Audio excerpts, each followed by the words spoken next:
पिछले साल का क्वेश्चन, ये मेरा सबसे बड़ा मार्गदर्शक होता है। उसके बाद टीचर हम लोग तो उसी हिसाब से पढ़ाते हैं, लेकिन तुम जब अपने भी पढ़ोगे तो उसी हिसाब से चलना है कि ये पूछ रहा है इस टाइप का क्वेश्चन।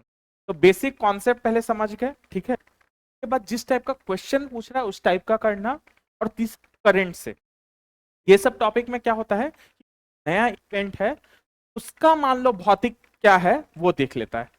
देखो कुछ इवेंट हुआ, मान लो जैसे कोरोना वायरस हुआ, तो का क्या है, आरएनए वायरस है, डीएनए वायरस है, वैसे करके। तो जो भी करंट इवेंट है, जैसे स्पेस टेक्नोलॉजी कुछ लॉन्च हुआ, फिजिक्स से रिलेटेड बताते हैं, जैसे स्पेस टेक्नोलॉजी में कुछ लॉन्च हुआ, ठीक है, क्या लॉन्च हुआ, क्या टेक्नोलॉजी यूज होता है, तो जो भी करंट में चल रहा है, करंट तो आपको पढ़ना ही है, जो भी एग्जाम है आपको करंट तो पढ़ना ही है।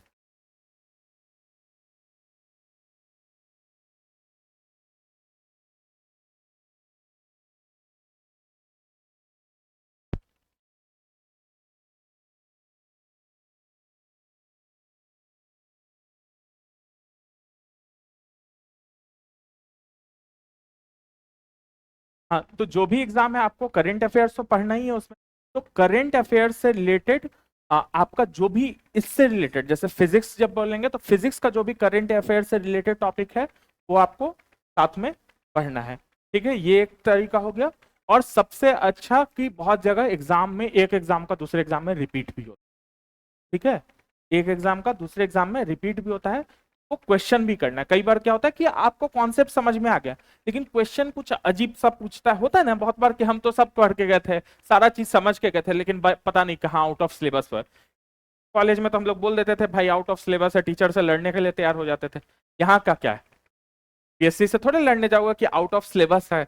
और वो कहते हैं ना कि कोई भी एक कम्पिटिटिव एग्जाम है, everything under the sun and beyond, मतलब जो भी इस दुनिया में है या इस दुनिया के बाहर है सब कुछ सिलेबस है, ठीक है। करंट बोल देता है तो करंट तो सब कुछ इंक्लूड हो गया, कुछ में नहीं छूटा। इसीलिए ये जो अजीब टाइप के क्वेश्चन आते हैं उसको समझने का तरीका हम कोशिश करते हैं कि हम उस टाइप का क्वेश्चन भी कुछ कराते रहें। और उसको करने का तरीका होता है कि पिछले साल का क्वेश्चन दूसरे एग्जाम सबका, साल भर में आपके जितने भी एग्जाम हुए, जैसे अभी बीपीएससी जो लोग दे रहे हैं, तो आप जितने भी साल भर के एग्जाम हुए हैं उससे रिलेटेड, मतलब पीपीसीएस का पेपर देख लीजिए, एमपी एमपीएससी का पेपर देख लीजिए, एमपीपीसीएस बोलते हैं ना, एमपीपीसीएस का पेपर देख लीजिए, जितना भी इससे झारखंड का देख लीजिए, जितना भी रिलेटेड पेपर है। टीआरई जैसे आप लोग 4 दीजिएगा ना, ठीक है, 4 दीजिएगा ना, 3 तक हो चुका है ना, तो टीआरई 1 2 3 में कैसा क्वेश्चन है, दूसरा स्टेट जो है वो टीचर के एग्जाम में क्या पूछ रहा है, साल भर का जितना इस टाइप के एग्जाम्स होते हैं उसमें क्या करंट तो उठ के रिपीट हो जाता है भाई, करंट। और जैसे बीपीएससी में 10 क्वेश्चन मैथ्स का होता है, सब तो उठ के रिपीट हो जाता है पिछले साल से, या कोई और एग्जाम से ये लोग रिपीट कर देता है। सेम क्वेश्चन एसआई में डाल रहा है, सब इंस्पेक्टर में, सेम बीपीएससी में डाल रहा है, सेम कुछ और में डाल रहा है। साल भर के जितने भी एग्जाम हो रहे हैं वो भी आपको देखना है।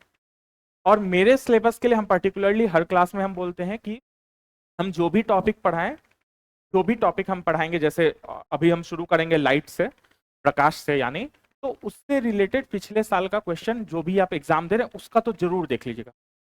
इतना सारा भाषण दे दिए, सब एक दिन पे तो नहीं ना हो जाएगा, लेकिन जो एक दिन में जरूरी है करना वो चीज ये जरूर कीजिएगा हर क्लास के बाद, कि जो भी हम टॉपिक पढ़ा रहे हैं टॉपिक से रिलेटेड पिछले साल का क्वेश्चन, एक पिछले साल का क्वेश्चन का बुक खरीद लीजिएगा।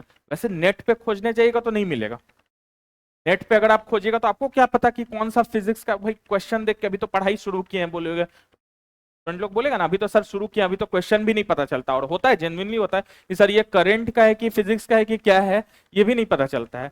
तो ये पता करने का आपको जरूरत नहीं है, उसका किताब आता है पिछले साल का जो टॉपिक में डिवाइड किया रहता है, ठीक है। फिजिक्स का अलग से क्वेश्चन हो गया, केमिस्ट्री का अलग हो गया, ऐसे ऐसे करके अलग साइंस का एक बुक मिलेगा जिसमें फिजिक्स केमिस्ट्री बायोलॉजी अलग अलग मिलेगा।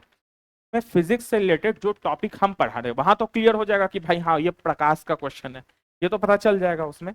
तो उससे आप पिछले साल का क्वेश्चन जरूर मेरे क्लास के बाद कीजिएगा, और अगर कोई डाउट आए तो बताना है, ठीक है। चलिए अब हम लोग टॉपिक पे आते हैं। सबसे पहले क्या होता है, फिजिक्स क्या होता है ये समझ गए, कोई भी एक डेफिनेशन लिख लीजिए इसका बेसिक। फिजिक्स यानी भौतिकी,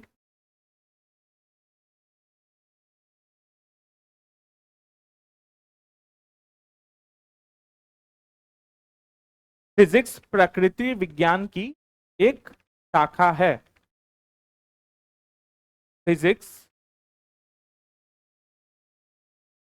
प्रकृति विज्ञान की एक शाखा है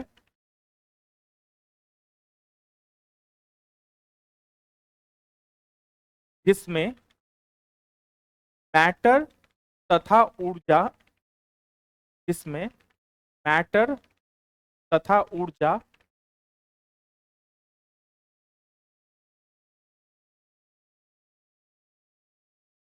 और उसके क्रियाओं का अध्ययन किया जाता है, और उसके क्रियाओं का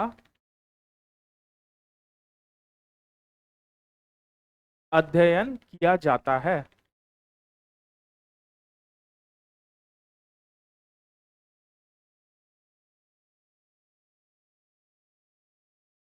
ठीक है, में हम लोग बहुत कुछ पढ़ेंगे, लाइट पढ़ेंगे, ठीक है, इलेक्ट्रिसिटी पढ़ेंगे, यानी प्रकाश पढ़ेंगे, विद्युत पढ़ेंगे, ऊष्मा पढ़ेंगे, ये सबसे बेसिक क्वेश्चंस आप लोग का ज्यादा आता है। ठीक है, तो अब हम लोग सबसे पहले शुरू करते हैं प्रकाश। हेडिंग डालिए प्रकाश, यानी लाइट, इंग्लिश में लाइट, हिंदी में प्रकाश। आई होप सब लोग हिंदी में कंफर्टेबल है यहाँ पे।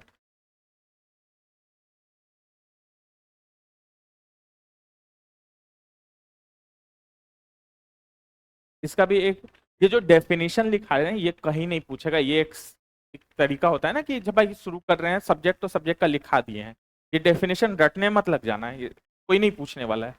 ये हम लिख के दे सकते हैं, ये डेफिनेशन तो दोनों हम प्रकाश का चाहे इसका लिखवा रहे हैं, ये किसी एग्जाम में कभी नहीं पूछेगा। आई थिंक क्लास 2 के एग्जाम में पूछ सकता है, लेकिन कम्पिटेटिव एग्जाम में नहीं पूछेगा। ठीक है, ये होता है कि बता रहे हैं कि हम लोग क्या पढ़ने वाले हैं आगे। ठीक है, तो इसीलिए एक प्रकाश का भी डेफिनेशन लिख लो छोटा सा।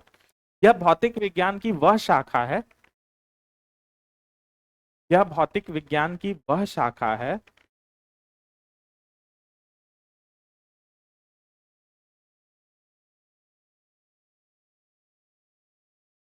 जिसमें प्रकाश की प्रकृति,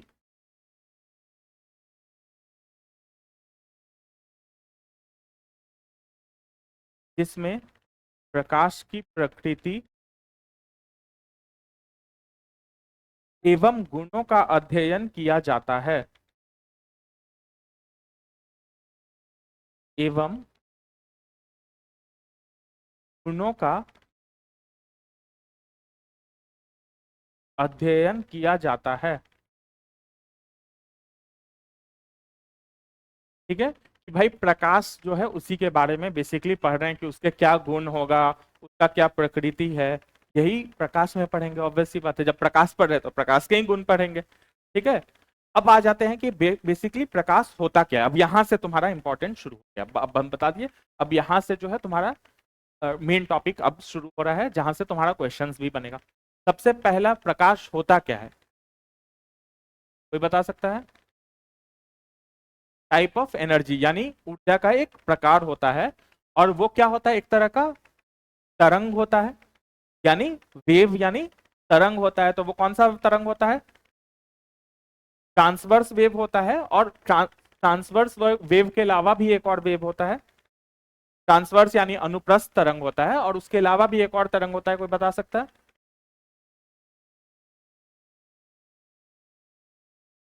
इलेक्ट्रोमैग्नेटिक यानी विद्युत चुंबकीय तरंग होता है। जितने भी विद्युत चुंबकीय तरंग होते हैं, सारे के सारे जो होते हैं वो अनुप्रस्थ तरंग होते हैं।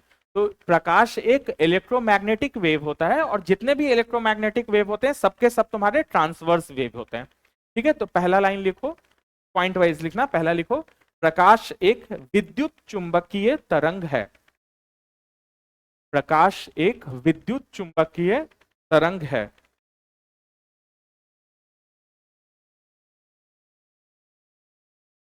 ठीक है, नेक्स्ट लाइन लिखो, सभी विद्युत चुंबकीय तरंग, सभी विद्युत चुंबकीय तरंग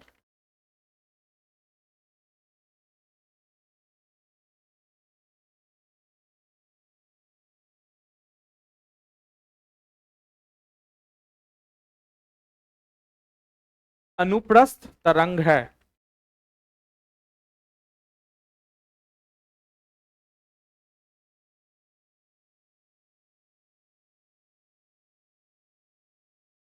सभी विद्युत चुंबकीय तरंग अनुप्रस्थ तरंग है। ठीक है, अगर तुम्हारे क्वेश्चन में दिया है, चार ऑप्शन में दिया है प्रकाश एक कैसा तरंग है, और एक ऑप्शन दिया विद्युत तरंग चुंबकीय, और बाकी तीन कुछ कुछ दिया हुआ है, इसमें से कुछ नहीं, तो विद्युत चुंबकीय करोगे। लेकिन अगर एक ऑप्शन है कि विद्युत चुंबकीय तरंग है, बी ऑप्शन है अनुप्रस्थ तरंग है, तीसरा कुछ और डी है मोर देन अबव, इनमें से एक से ज्यादा, तो कौन सा करोगे? एक से ज्यादा वाला। बात समझ रहे हो? ऐसे करके गलतियां होती हैं, हम साथ में बताते जाते हैं भाई। एग्जाम प्रेशर में क्या होता है ना, पहला ऑप्शन खासकर एग्जाम में क्या होता है, फंसाने के लिए तुमको जान के ए ऑप्शन पे दे देगा विद्युत चुंबकीय, बोलोगे सर क्लास में विद्युत चुंबकीय बनाए थे, एक नीचे देखोगे ही नहीं, उसको टिक मार के आ जाओगे। नीचे बी या सी में किसी में ये अनुप्रस्थ भी लिखा होगा, और लास्ट में लिखा होगा इनमें से एक से ज्यादा। तो ये हमेशा एग्जाम का एक तरीका होता है कि चारों ऑप्शन जरूर पढ़ना। समझ रहे हो हम क्या कहना चाह रहे हैं ना? जो लोग एग्जाम ऑलरेडी दिए होगे ऐसा गलती जरूर किए होगे, मतलब ये नहीं तो कुछ और गलती, ये सब कुछ चार पांच बेसिक गलतियां होते हैं जो सबका होता है एग्जाम के हड़बड़ी में, वो टेंशन में, इसीलिए ये चीज को ध्यान रखना। ठीक है, अब हम लोग जो तरंग होता है उसको ऐसे ये करते हैं, वेव को ऐसे करते हैं, ये कर लो, ये बना लो। ये सबसे ऊपर वाले पॉइंट को क्या बोलते हैं हम लोग? सिंग, क्रेस्ट या सिंग बोलते हैं नीचे सबसे ऊपर वाले को, और नीचे वाले को ट्रफ या गर्थ। ठीक है, सबसे ऊपर वाले को क्रेस्ट और सबसे नीचे वाले को ट्रफ बोलते हैं।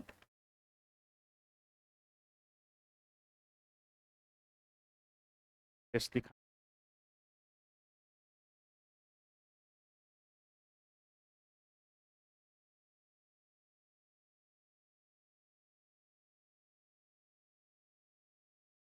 ठीक है। जो तुम्हारा वेवलेंथ यानी तरंग दैर्ध्य करके एक वर्ड होता है, वो क्या होता है? किसी भी दो सिंह यानी क्रेस्ट के बीच, या किसी भी दो गर्त के बीच की दूरी को हम लोग लैम्डा यानी तरंग दैर्ध्य करते हैं। ठीक है, ये डायग्राम में दो दिखना चाहिए एटलीस्ट, ये चीज बना पाओ।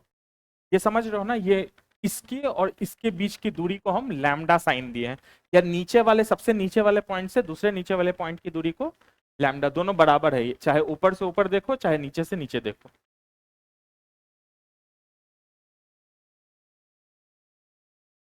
इसमें लिखो दो लगातार क्रेस्ट यानी सिंह, हिंदी में सिंह, दो लगातार सिंह या दो लगातार गर्त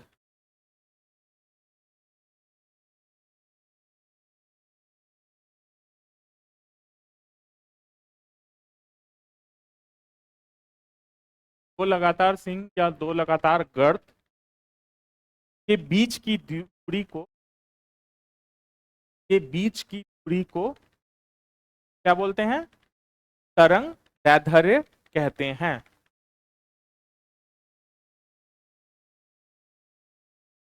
के बीच की दूरी को तरंग दैर्ध्य यानी इंग्लिश में वेव लेंथ। ठीक है, बात समझ में आ रहा है? ये जो वेव है, ठीक है, ये जो तुम्हारा लाइट या कोई भी वेव है, इसमें जो सबसे ऊंचा दोनों, एक सबसे ऊंचा पॉइंट और अगला सबसे ऊंचा पॉइंट, उन दोनों के बीच की दूरी, या जो सबसे नीचा पॉइंट है एक और उसका अगला सबसे नीचा पॉइंट, इन दोनों के बीच के दूरी को क्या हम बोलेंगे? वेवलेंथ या तरंग दैर्ध्य, जिसको हम लोग लैम्डा साइन से डिनोट करते हैं। ये लैम्डा साइन है, ये समझ लो ना? ठीक है, तो ये लैम्डा साइन से इसको हम लोग डिनोट करते हैं। जहां वेवलेंथ लिखे हो वहां पे ब्रैकेट में ये साइन बना देना, लैम्डा। ठीक है, इसका एसआई मात्रक कोई बता सकता है? तरंग दैर्ध्य का एसआई मात्रक पीछे से कोई बता सकता है? मीटर। ठीक है, और कोई भी कुछ बोल रहा था यहाँ से? कोई एंगस्ट्रॉम बोल रहा था शायद, लेकिन एंगस्ट्रॉम नहीं है उसका। यही देखो, ये फिर से ट्रिक बहुत अच्छा जो बताया है वो मीटर। जनरली क्या होता है, तरंग दैर्ध्य को हम लोग एंगस्ट्रॉम यूनिट में हम लोग डिनोट करते हैं, लेकिन उसका एसआई मात्रक जो होता है वो मीटर होता है। तो एंगस्ट्रॉम में क्यों करते हैं हम लोग? क्योंकि तरंग दैर्ध्य जो होता है वो बहुत छोटा होता है ना। कोई वेव तुमको आंख से दिख रहा है, वो इतना छोटा होता है कि दिख भी नहीं रहा है, बहुत छोटा होता है। तो उसका जो यूनिट है तुम्हारा, इसीलिए वो बहुत छोटा होता है। तो बहुत छोटा होता है तो एंगस्ट्रॉम यानी कितना होता है 1 एंगस्ट्रॉम बराबर मीटर में कितना हो जाएगा 10⁻⁻10 मीटर। तो ये इतना छोटा मीटर में यूनिट होता है, इसीलिए जनरली हम लोग उसको एंगस्ट्रॉम में बात करते हैं। लेकिन अगर एसआई मात्रक की बात करें, एसआई यूनिट, तो वो तुम्हारा मीटर होता है। तो एक लाइन लिखो, नेक्स्ट पॉइंट लिखो, मतलब क्या वो ऑरेंज स्वेटर समझ में आ रहा है ना तुमको? समझ में आ रहा है ना? आगे स्माइल बहुत तगड़ा दे रहे थे तो हमको लगा स्माइल दो ही, तो उसका एंगस्ट्रॉम बोलेंगे। लेकिन तो इससे क्या होगा, दिमाग में बैठ जाएगा एंगस्ट्रॉम में एंगस्ट्रॉम यूनिट होता है, लेकिन एसआई यूनिट, लेकिन एसआई यूनिट जो है उसका मीटर है। ठीक है, ये लिख लिए, तरंग दैर्ध्य का एसआई मात्रक मीटर होता है, फुल स्टॉप।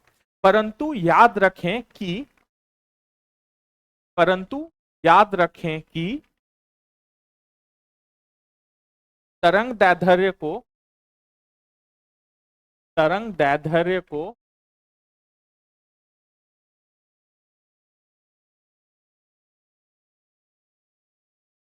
एंगस्ट्रॉम में व्यक्त किया जाता है।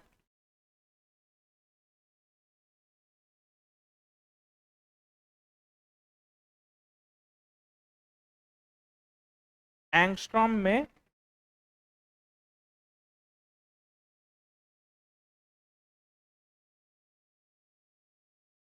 व्यक्त किया जाता है।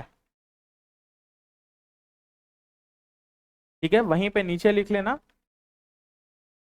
1 एंगस्ट्रॉम बराबर 10⁻⁻10 मीटर। अगर सेंटीमीटर में लिखे तो कितना लिखेंगे, 10⁻⁻8 सेंटीमीटर। मीटर और सेंटीमीटर में -2 का डिफरेंस आएगा, 10⁻⁻2 का। नैनोमीटर में लिखे तो क्या लिखेंगे, 0.1। और कोई आंसर? अगर इसी को हम नैनोमीटर में लिखना चाहें तो कितना लिखेंगे, 0.1। Very good. 2 कि 1 मीटर कितना बराबर होता है, 100 सेंटीमीटर, मतलब 2 जीरो हटाना है, तो इसीलिए 10⁻8 - 8 सेंटीमीटर हो गया। अगर नैनोमीटर में देखना है तो नैनोमीटर क्या होता है, 1 नैनोमीटर बराबर होता है 10⁻⁹मीटर। तो एक ही हटाना है तो इसलिए 0.1 हो गया, एक ही जीरो हटाना है तो। ठीक है, ये क्वेश्चन जो है अभी तुम लोग को लग रहा होगा शायद बीपीएससी वाले सोच रहे होंगे शायद बचकानी है, क्योंकि 2 साल पहले के बीपीएससी में पूछा था ये क्वेश्चन। ठीक है, हम लोग तो फेमटो तक याद कर लेते हैं, वो 10⁻⁻21 पूछा था। ठीक है, 10⁻⁻21 या -18, एग्जैक्ट हमको याद नहीं है, लेकिन बीपीएससी जो है 10⁻⁻21 को क्या बोलते हैं ये पूछा। ठीक है, क्वेश्चन जितना ही इजी उतना ही टफ। ठीक है, इजी क्योंकि देखो उसका एक ट्रिक था, एक सेकंड डाइवर्ट होकर हम बता दे रहे हैं। वो याद नाम किसी को नहीं था, देखना था कि वो -3 के टर्म में बदलता है, -3 में बदलता है ना जनरली, मिलीमीटर। ठीक है, फिर माइक्रो, फिर उसके बाद नैनो, फिर पिक्टो, फिर फेमटो। मिलीमीटर -3 होता है, माइक्रोमीटर -6 होता है, नैनोमीटर -9 होता है, 10⁻⁻9 मीटर। पिक्टो होता है तुम्हारा -12, फेमटो होता है -15। तो -18 जाएगा, फिर -21 जाएगा। क्वेश्चन था, नाम दिया हुआ था, और वो कितना होता है ये पूछ रहा था। तो जो भी 3 का मल्टीपल था और एक ही डाले हुआ था 3 का मल्टीपल में, वही होना था। समझो, थोड़ा लॉजिक भी लगाना है। सब चीज बोल सकते हैं सर कोई नहीं पढ़ा है, लेकिन यहाँ पे लॉजिक अपना दिमाग लगाना था उस चीज में कि -3 के मल्टीपल में निकल रहा है तो -21 वाला आंसर होगा। ठीक है, चलो नेक्स्ट लिखो, फ्रीक्वेंसी यानी आवृत्ति, हिंदी में आवृत्ति।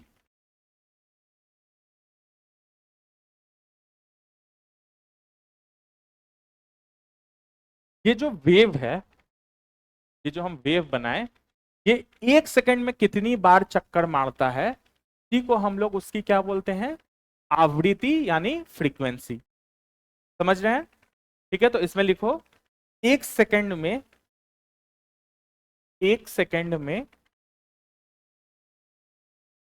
चक्कर की संख्या को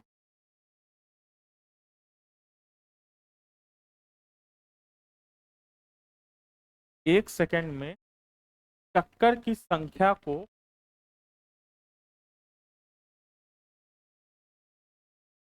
आवृत्ति कहते हैं।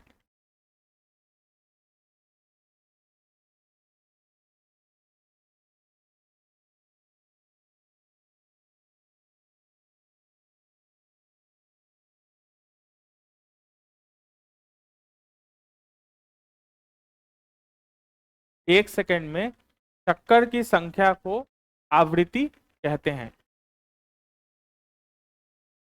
ये जो वेव है, ऊपर से ऊपर की दूरी को हम लोग क्या बोले थे? तरंग दैर्ध्य यानी लैम्डा। और ये कितनी बार, जैसे ये एक बार हुआ, वैसे कितनी बार एक सेकंड में वेव ट्रेवल कर लेता है, तो हम लोग क्या बोलेंगे? फ्रीक्वेंसी यानी आवृत्ति। ठीक है, फ्रीक्वेंसी यानी आवृत्ति को हम लोग ये तीन चीजों से जनरली डिनोट करते हैं।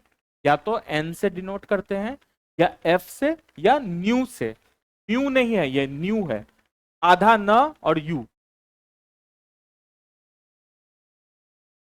ठीक है, ये तीनों से डिनोट करते हैं। ये तीनों लिख लो, N comma F comma mu. ये जो है ये म्यू होता है, ये नहीं लिख रहे हैं हम, न्यू लिख रहे हैं।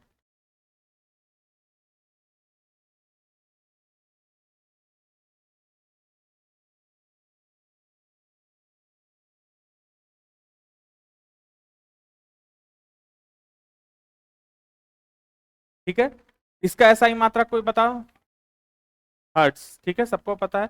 ये भी पूछा है बीपीएससी। ठीक है, ये भी तुम प्रीवियस ईयर पूछोगे, देखोगे तो हाल में, मतलब ऐसा नहीं कि वही बोलोगे 15 साल पहले तो बहुत आसान क्वेश्चन आता था।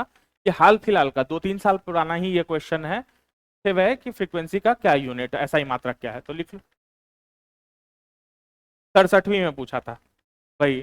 जो जो कैंसिल हुआ था वो, या जो दोबारा हुआ था? दोबारा हुआ था उस वाले में। 67वीं क्योंकि कैंसिल होके दोबारा हुआ था। बार का भी चल ही रहा है, तो देखते हैं क्या होता है। अरे एग्जाम हो गया है, प्रोटेस्ट तो चल ही रहा है ना, न्यूज देख रहे हो ना तुम लोग, करेंट अफेयर्स। पता नहीं क्या होता है उसका वो। देखो, आवृत्ति का ऐसा ही मात्रक, आवृत्ति का ऐसा ही मात्रक हर्ट्ज का है। एच जेड लिखते हैं, छोटा जेड, कैपिटल एच और छोटा जेड।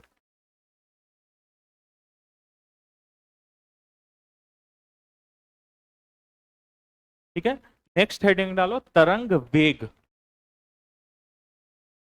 Velocity, wave velocity. तरंग वेग, वेग क्या होता है? सिंपल, वेग क्या होता है? वेग यानी वेलोसिटी क्या होता है? डिस्प्लेसमेंट बाय टाइम, चली गई दूरी डिवाइडेड बाय टाइम। मतलब बेसिकली एक सेकंड में कितना दूरी चल रहे हैं उसी को वेग बोलेंगे। ठीक है, आगे तरंग लगा दो, तो तरंग एक सेकंड में कितनी दूरी चल रही है उसको तरंग वेग बोलेंगे। लिखो, एक सेकंड में, एक सेकंड में तरंग द्वारा,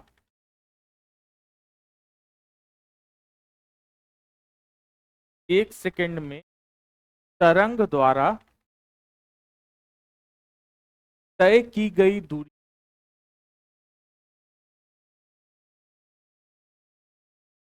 तय की गई दूरी तरंग वेग कहते हैं।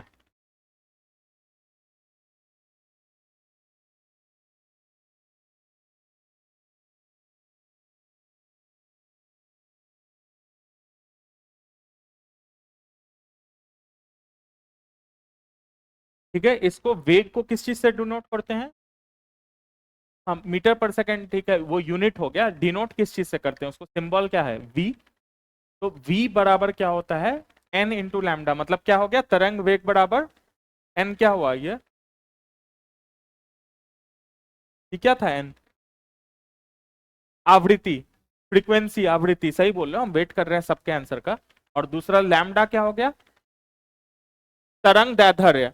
तो तरंग वेग बराबर क्या हो जाएगा? आवृत्ति इंटू तरंग दैर्ध्य। ये लिख लो, तरंग वेग बराबर, तरंग वेग इज इक्वल टू, ये इज इक्वल टू साइन वाला, तरंग वेग इज इक्वल टू आवृत्ति इंटू तरंग दैर्ध्य। तरंग वेग बराबर आवृत्ति इंटू तरंग दैर्ध्य, यानी v is equal to N into lambda. ठीक है। अच्छा, इस चीज से एक बात तुमको समझ में आ रहा होगा, अगर किसी एक को एक साइड कर दे मान लो, तो n इज इक्वल टू क्या हो जाएगा, v डिवाइडेड बाई लैम्डा। ये बात बहुत काम आएगा लाइट में आगे। ठीक है, इसी फॉर्मूला में इसको उधर भेजेंगे तो क्या है, नीचे चला जाएगा ना लैम्डा। तो इसका मतलब क्या हुआ कि जैसे जैसे तरंग दैर्ध्य बढ़ेगा वैसे वैसे आवृत्ति जो है कम होगा, अगर स्पीड कांस्टेंट रखे तो। यही बात है ना कि दोनों इनवर्सली प्रोपोर्शनल। एग्जैक्टली कोई पीछे से बोल रहा था कि तरंग दैर्ध्य और आवृत्ति जो है वो एक दूसरे का इनवर्सली प्रोपोर्शनल है। मतलब जिसका तरंग दैर्ध्य सबसे ज्यादा होगा उसका आवृत्ति जो है वो सबसे कम होगा। ठीक है, ये फॉर्मूला पे हम लोग वापस आएंगे थोड़ी देर बाद। ठीक है, नेक्स्ट मात्रक, ऐसा ही मात्रक सबको पता है, लिख लो जल्दी से। क्या होगा, मीटर पर सेकंड। जो वेग का होता है वही तरंग वेग का होगा, तो तरंग वेग का ऐसा ही मात्रक मीटर पर सेकंड।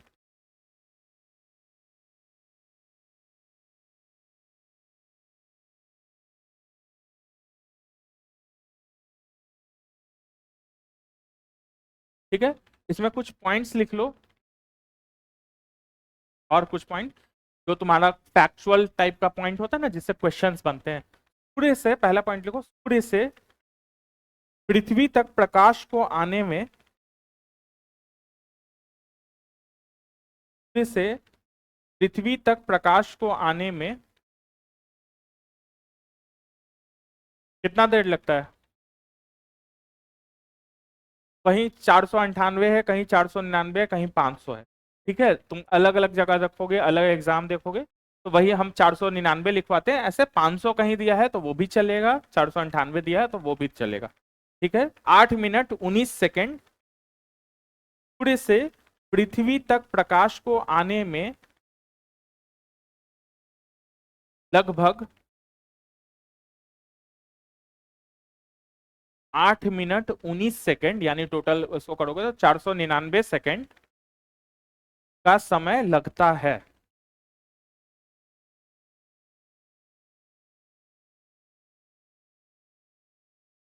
ठीक है, इस चीज में एक चीज ध्यान देना है, इसका एक एग्जांपल हम तुमको क्वेश्चन से बताते हैं, हम हर क्लास में बताते हैं कि 4 ऑप्शन वाला एक एग्जाम होता है और एक 5 ऑप्शन वाला होता है।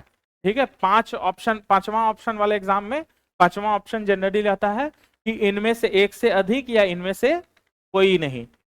अब क्या हुआ, ये लाइव एग्जाम्पल है बीपीएससी का, बीच में शुरू किया था ना 5 ऑप्शन वाला, इस समय का एग्जाम्पल है। यूपीपीसीएस में यही क्वेश्चन आया था, उसमें आंसर दिया हुआ था 6, 7, 8, 9। तो तुम कौन सा सिलेक्ट करोगे, 8। बीपीएससी भी क्या किया, सेम कॉपी कॉपी पेस्ट ये लोग करता है। हम पहले ही बताए थे, स्टार्ट में ही बता रहे थे कि तुम दूसरे एग्जाम का अगर पेपर देख लोगे, सेम क्वेश्चन कॉपी करता है, सेम आंसर कॉपी करता है। मतलब दिमाग लगाना ही नहीं है, एकदम सरकारी बना के रखना है। ठीक है, तो सेम ऑप्शन का कॉपी कर लिया, 6, 7, 8, 9, और यहाँ पे बीपीएससी में एक 5वां ऑप्शन भी था, इनमें से कोई नहीं, इनमें से एक से अधिक। आधे से ज्यादा बच्चे 8 मार के आ गए। कुछ जो ज्यादा दिमाग वाले थे, होशियार थे, वो क्या हुआ, ई मारे। बीपीएससी आंसर की रिलीज किया तो आंसर जो है उसको सी दिया, 8 माना। लेकिन कोई अगर दे चुके हो तो उसमें क्या आता है, एक ऑप्शन आता है कुछ एग्जाम के बाद, क्वेश्चन क्लेम करने का आंसर आता है, ऑप्शन आता है ना। तो क्वेश्चन क्लेम कर दिया लोग, और क्लेम करने के बाद आंसर जो है वो बदल के ही हो गया। समझे। तो अगर 4 ऑप्शन वाला है तो उसमें 8 दिया है तो 8 को सही मानना है।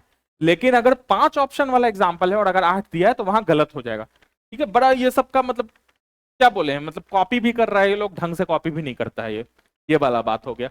तो इस चीज को अपना ध्यान रखना कि कहीं 8 हम 19 लिखा है, 8 मिनट 19 सेकंड, कहीं कहीं 8 मिनट 20 सेकंड भी देता है, वो एकदम सही माना जाएगा। ठीक है, कोई अगर 8 मिनट ही दे रहा है और 4 ही ऑप्शन है तो तुमको 8 मिनट करना नियरेस्ट। लेकिन अगर कहीं 5 है, इनमें से कोई नहीं, तो तुम, और खासकर बीपीएससी दे रहे हो तो पक्का हो चुका है। ये तो हम पिछले साल के सही हिसाब से बता रहे हैं, ये भी 2-3 साल पहले का ही इंसिडेंट है। ठीक है, तो वहां पे तुम्हारा बिंदास होके ई मारो अगर पहले में 8 भी दे तो तुम क्लेम कर दोगे तो तुम्हारा आंसर सही हो जाएगा। ठीक है, नेक्स्ट लिखो, प्रकाश को चंद्रमा से, नेक्स्ट पॉइंट, प्रकाश को चंद्रमा से पृथ्वी तक आने में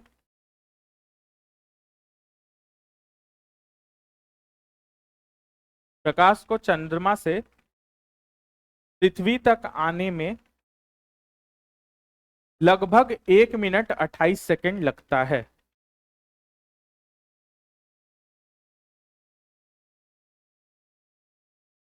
लगभग 1 मिनट 28 सेकंड लगता है। ठीक है, ये सबसे डायरेक्ट क्वेश्चन आता है बहुत सारे एग्जाम में, हमारे टीचर्स वाले एग्जाम में खासकर तुमको इससे डायरेक्ट क्वेश्चन आने का ज्यादा प्रोबेबिलिटी है। ये पूछेगा ही पूछेगा, मतलब पूछता ही होगा, 2-4 साल का उठा लोगे तो इस टाइप के क्वेश्चन तुमको मिल ही जाएंगे। ठीक है, नेक्स्ट पॉइंट लिखो, जब किसी माध्यम का, माध्यम मतलब क्या होता है पहले हम ये बता देते हैं। माध्यम मतलब जिस चीज से गुजर रहा है तो माध्यम बोले। जैसे तुम यहाँ कोचिंग आए थे, अभी आए हो, तो कुछ लोग बाइक से आए होंगे, कुछ लोग साइकिल से आए होंगे, कुछ लोग पैदल आए होंगे। जैसे आए हो वो तुम्हारा क्या हो गया, माध्यम यानी मीडियम हो गया। तो प्रकाश जहां से गुजर रहा है वो उसका क्या हो जाएगा, माध्यम हो जाएगा। तो अगर लिखो, अब ये लिखो जो हम लिखवा रहे हैं, जब किसी माध्यम का, जब किसी माध्यम का घनत्व हर जगह बराबर हो, जब किसी माध्यम का घनत्व हर जगह बराबर हो, तब प्रकाश, तब प्रकाश सीधी रेखा में गमन करती है।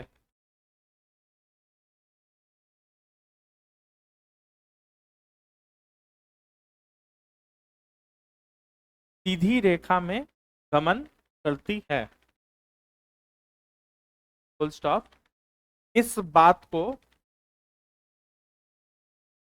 इस बात को प्रकाश की, प्रकाश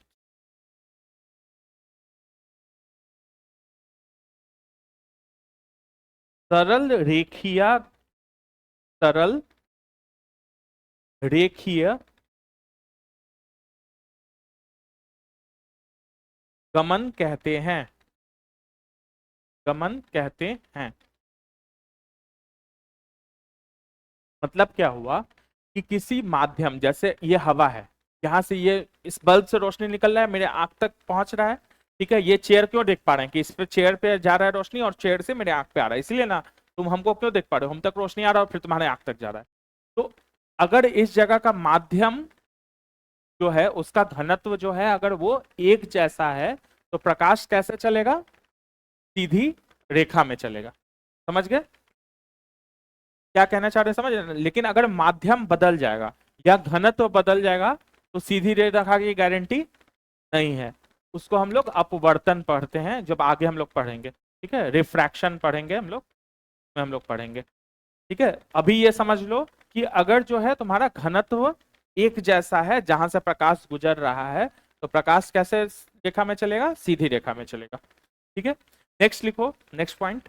ये सारा पॉइंट लिखवा रहे हैं, इससे डायरेक्ट क्वेश्चन आता है कि, ठीक है, कोई पूछेगा कि हिंदी में जैसे पूछेगा कि प्रकाश कैसी रेखा में चलता है, या इंग्लिश में पूछेगा कि स्ट्रेट लाइन में चलता है कि नहीं चलता है।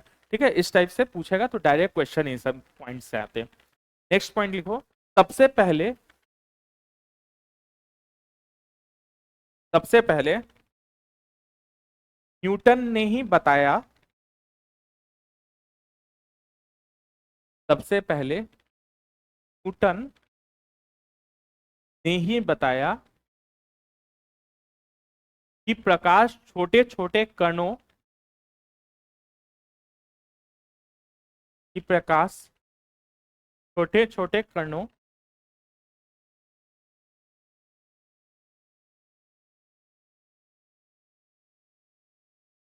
से बना है, जो छोटे छोटे कणों से बना है, तो सीधी रेखा में गमन करती है।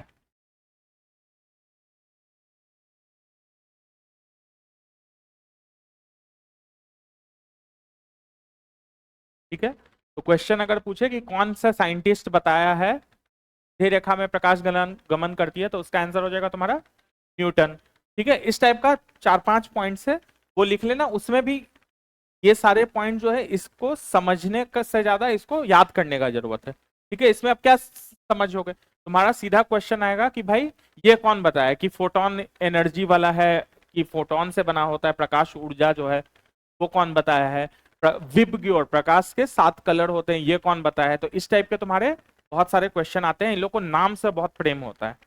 ठीक है, बीपीएससी को खासकर, चाहे तुम्हारे टीचर्स एग्जाम ले लो, चाहे तुम्हारा अ, ये एग्जाम क्या कहते हैं हमारा बीपीएससी सिविल सर्विस ले लो, दोनों में इन लोग को नाम से बहुत प्यार होता है कि ये कौन बोला था, ये पहले कौन निकाला था। ठीक है, सबसे पहले ये कौन, जब इन लोगों को क्वेश्चन नहीं मिलता है नया में, तो पीछे में ये कौन किया था ये, तो उस टाइप का चीजें को याद रखना। ठीक है, नेक्स्ट पॉइंट लिख लो ऐसे ही, सबसे पहले न्यूटन ने ही बताया। हाँ, नेक्स्ट पॉइंट लिखो, सबसे पहले न्यूटन ने ही बताया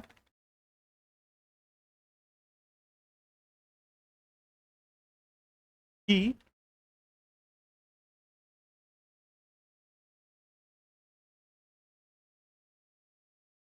सूर्य के श्वेत प्रकाश में, कि सूर्य के श्वेत प्रकाश में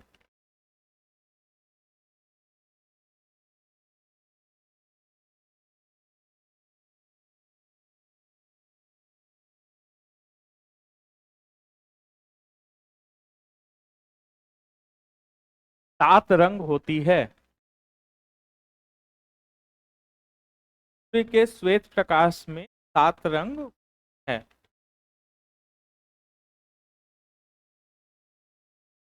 ठीक है, सबसे पहले जो है न्यूटन ही बताया था तुमको कि श्वेत प्रकाश जो व्हाइट लाइट होता है, सूर्य से जो उजला रोशनी आता है, जो श्वेत प्रकाश आता है, उसमें कितना रंग होता है टोटल, 7 रंग। ये प्रिज्म से जब इसको क्रॉस करेंगे जब सूर्य के प्रकाश को, तो ये सातों रंग में बढ़ जाता है, जैसे रेनबो में हम लोग को दिखता है। ठीक है, ये सातों रंग को हम लोग क्या बोलते हैं, विब ग्योर। ठीक है, लिखवा दे रहे हैं, पहले लिखो, इन सातों रंग को विबग्योर कहते हैं, ये स्पेलिंग है VIBGYOR। इन सातों रंग को विबग्योर कहते हैं।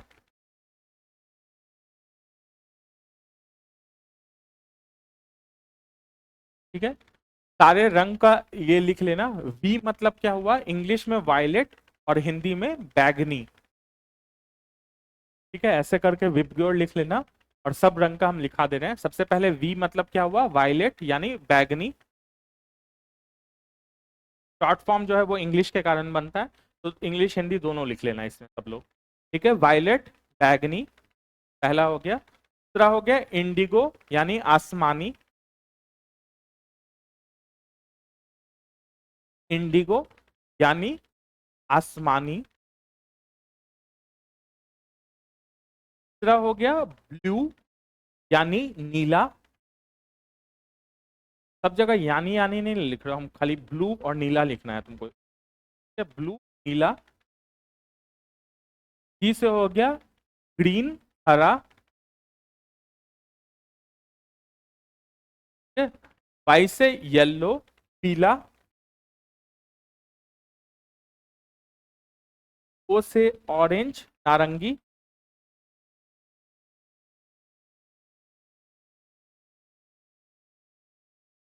और आर से रेड यानी लाल।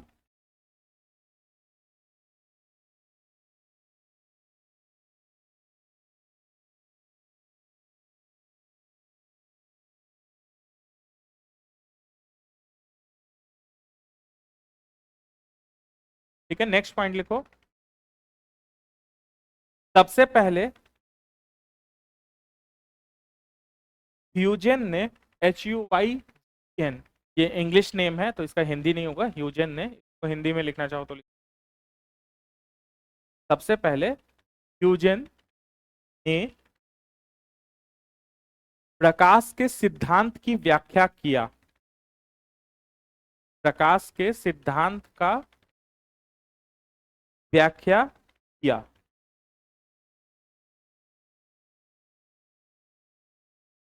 नेक्स्ट पॉइंट लिखो। सबसे पहले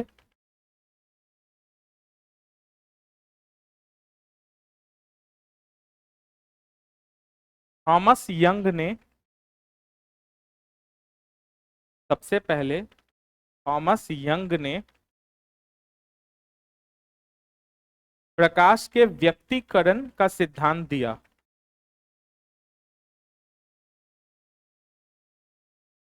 प्रकाश के व्यक्तीकरण का सिद्धांत दिया।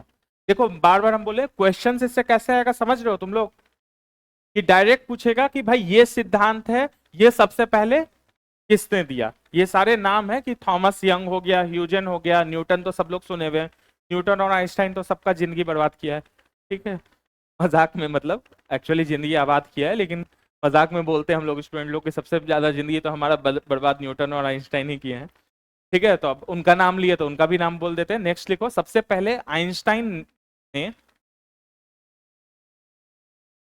सबसे पहले आइंस्टाइन ने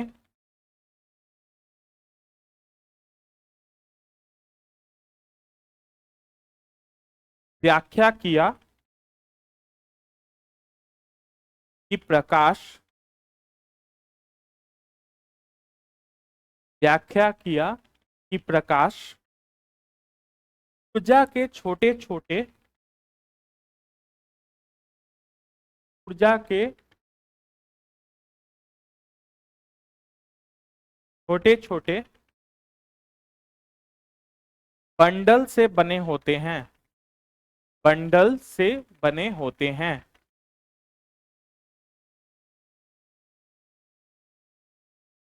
बंडल मतलब समझ लो ना, एक साथ गुच्छा टाइप समझ लो, पैकेट्स, तो एनर्जी पैकेट्स बोलते हैं। तो छोटे छोटे बंडल से बने होते हैं जिसे,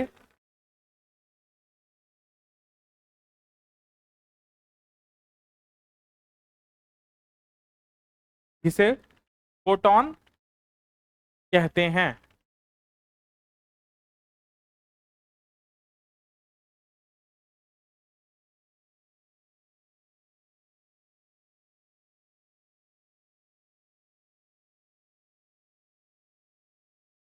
से ये फ लिखना चाह रहे थे हम, फोटॉन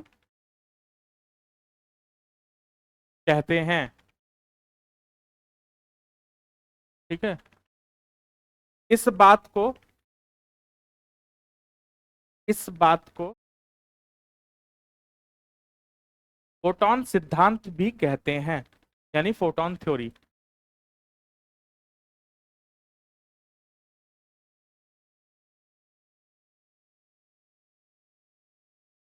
इस बात को फोटॉन सिद्धांत यानी फोटॉन थ्योरी भी कहते हैं, ठीक है। अब फोटॉन थ्योरी कहते हैं तो फोटॉन थ्योरी क्या है, कि भाई बेसिकली यही बात है कि भाई प्रकाश जो है वो ऊर्जा के छोटे छोटे बंडल यानी पैकेट से बना होता है, ठीक है। अब इसमें कितना ऊर्जा होता है इसको हम लोग फॉर्मूला से देखेंगे। तो नेक्स्ट हेडिंग डाल दो, फोटॉन थ्योरी यानी फोटॉन सिद्धांत, हिंदी में फोटॉन सिद्धांत।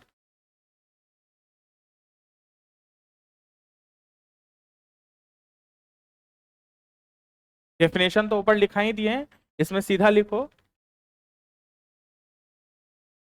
फोटॉन की ऊर्जा, फोटॉन की ऊर्जा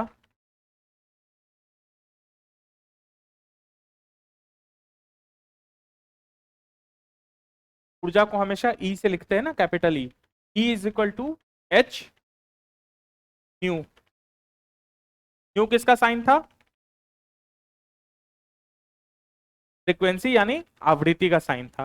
कभी एन लिख रहे हैं, कभी उसको एफ लिखेंगे, या कभी न्यू लिखेंगे, कुछ भी लिख सकते हो, ठीक है।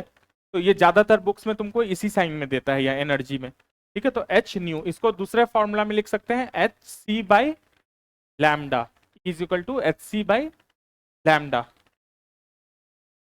क्यों, क्योंकि न्यू बराबर सी बाई लैम्डा होता है। ये कैसे आया है, ये कोई बता सकता है, सी बाई लैम्डा कैसे आया है? ये हम बता चुके हैं।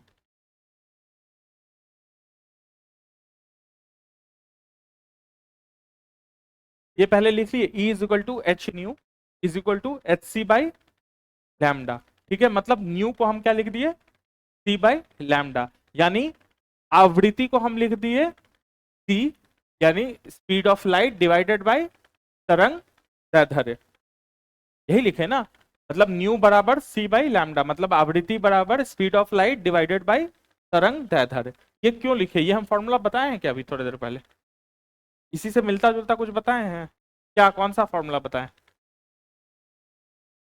बी बराबर तरंग वेग का फॉर्मूला भी हम थोड़ी देर पहले लिखाए थे, बी बराबर एन लैम्डा। एन को हम यहाँ पे न्यू भी बोल सकते हैं ना, सेम ही बात है ना, एन लिखो न्यू लिखो या एम, अब तुम्हारा कंफ्यूजन हटाने के लिए बी बराबर न्यू इंटू लैम्डा लिखवाए थे अभी थोड़ी देर पहले, एन लिखवाए थे तो एन वी है। तो अगर न्यू निकालना चाहे यहां से तो क्या हो जाएगा, वी बाई लैम्डा। वी मतलब क्या होगा, वेलोसिटी यानी तरंग का वेग। तरंग का वेग जो वैक्यूम में है उसको क्या बोलते हैं, तो सी बोलते हैं ना। तरंग का वेग मतलब किस गति से तरंग चल रहा है, जब लाइट की बात कर रहे हैं, जब मेरा तरंग लाइट है तो लाइट का स्पीड क्या होता है वैक्यूम में, निर्वात में लाइट का जो वेग है, प्रकाश का वेग क्या होता है, 3 × 10⁸ मीटर पर सेकेंड, जिसको फॉर्मूला, जिसको यूनिट में हम लोग क्या लिखते हैं, सी लिखते हैं, उसको छोटा सी लिखते हैं ना, तो वही चीज तो लिखे। इसलिए इसको, क्योंकि जब हम लाइट की बात कर रहे हैं तो हम वैक्यूम में लाइट की हमेशा बात करेंगे, जब भी कोई फॉर्मूला देखेंगे तो आइडियल कंडीशन में देखते हैं, इस v को हम लोग c लिखे और c बाई लैम्डा। इसीलिए इस फॉर्मूला में जो है ये क्या बन गया, h c बाई लैम्डा बन गया। समझे? ठीक है, नहीं भी समझे तो इसको रट लेना, घर जाके थोड़ा एक बार दोबारा देखोगे ना तो ये समझ में आ जाएगा।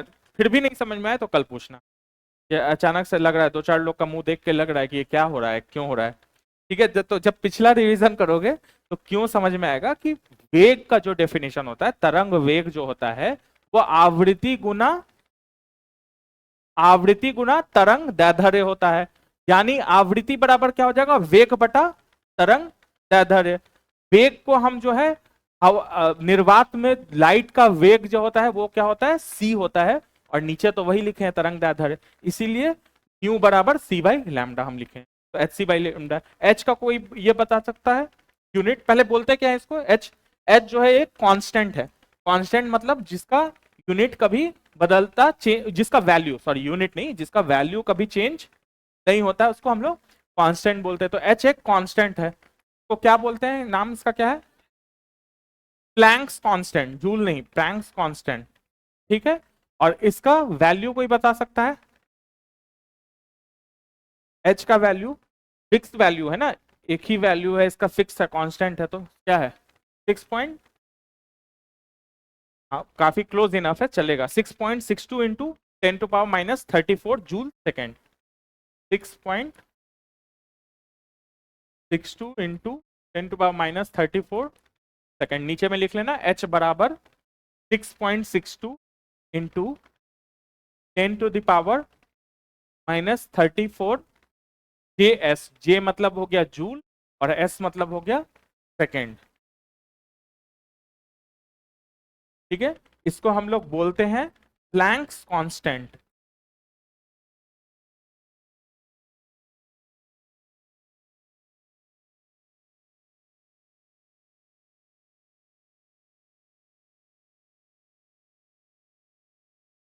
ठीक है, h बराबर होगा प्लैंक्स कांस्टेंट, जिसका वैल्यू है तुम्हारा 6.62 इंटू 10⁻⁻34 और यूनिट होगा तुम्हारा जूल सेकेंड।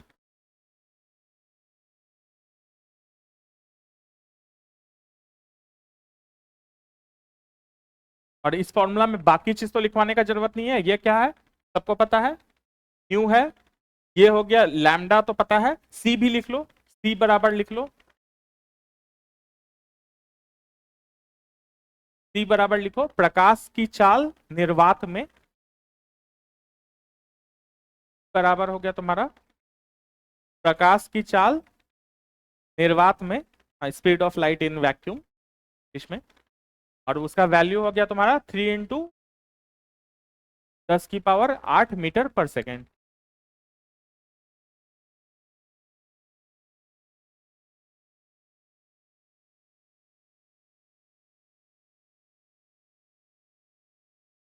ठीक है, एक बार फिर से ये बात पूरा हम बताते हैं। तो प्रकाश है छोटे छोटे ऊर्जा के बंडल यानी पैकेट से बना होता है, जिसको हम लोग फोटोन बोलते हैं। इस बात को सबसे पहले आइंस्टाइन ने बताया था। ठीक है, फोटोन का जो ऊर्जा होता है छोटे छोटे ऊर्जा से बना होता है, जिसको फोटोन बोलते हैं। तो ऊर्जा का फॉर्मूला क्या होता है? जब ऊर्जा से बना होता है मतलब ऊर्जा का क्या फॉर्मूला? ऊर्जा को हम लोग ई से डिनोट करते हैं। तो ऊर्जा बराबर लिखे हम एच इंटू न्यू, और न्यू को हम लिखे सी बाई लैम्डा। तो ऊर्जा का एक और फॉर्मूला हमको मिल गया, एच बराबर सी बाई लैम्डा, जहां पे एच जो है वो एक कांस्टेंट है यानी स्थिरांक है। तो प्लैंक स्थिरांक यानी प्लैंक्स कांस्टेंट बोलते हैं, का वैल्यू 6.62 इंटू 10⁻⁻34 जूल सेकेंड है। दूसरा चीज आ गया न्यू। न्यू तो ठीक है, तीसरा वर्ड न्यू ठीक है, मतलब न्यू अभी हम लोग पढ़े कि वो क्या होता है, आवृत्ति। तीसरा वर्ड हम लोग इसमें पढ़े लैम्डा, जिसका मतलब होता है तुम्हारा तरंग दैर्ध्य। वो भी अभी हम लोग पढ़ चुके हैं कि क्या होता है तरंग दैर्ध्य। और चौथा बात एक था सी। सी मतलब क्या होता है कि प्रकाश की चाल किस स्पीड से चलता है, कहां, निर्वात में, वैक्यूम में का स्पीड क्या है, वो भी मेरा फिक्स्ड है। वो कितना है, 3 इंटू 10⁸ मीटर पर सेकेंड। तो यही लिखवाए। तो मान लो जैसे जैसे आवृत्ति किसी चीज का बढ़ेगा, मान लो प्रकाश का आवृत्ति बढ़ रहा है, तो उसका ऊर्जा क्या होगा, बढ़ेगा कि घटेगा? आवृत्ति बढ़ेगा तो ऊर्जा घटेगा। क्या कॉन्फिडेंस से बोल लो भाई, आवृत्ति इधर है, ये बढ़ेगा तो ऊर्जा घटेगा कैसे? मतलब इसको बोलते हैं कॉन्फिडेंस से गलत आंसर देना। थोड़ा ध्यान से, हम आवृत्ति बोल रहे थे, तुम लोग सोच सही रहे थे, हम समझ गए तुम लोग क्या सोच रहे थे। तुम लोग तरंग दैर्ध्य के टर्म में सोच रहे होगे। हम बोल रहे हैं कि प्रकाश जैसे जैसे आवृत्ति बढ़ेगा, जो भी मेरा प्रकाश है उसका अगर आवृत्ति बढ़ रहा है तो उसका ऊर्जा क्या होगा, बढ़ेगा।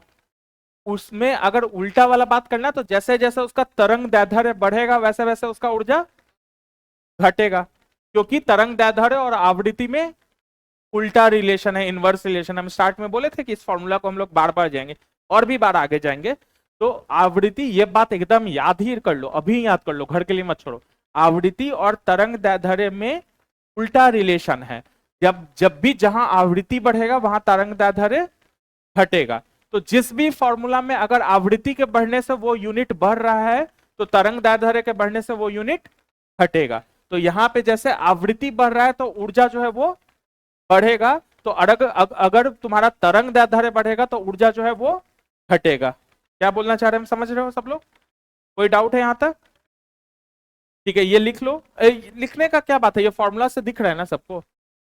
ये लिखवा दें, जैसे जैसे आवृत्ति बढ़ेगा उसका ऊर्जा बढ़ेगा, लिखवा देते हैं। तो लिख लो, प्रकाश की आवृत्ति बढ़ने से, प्रकाश की आवृत्ति बढ़ने से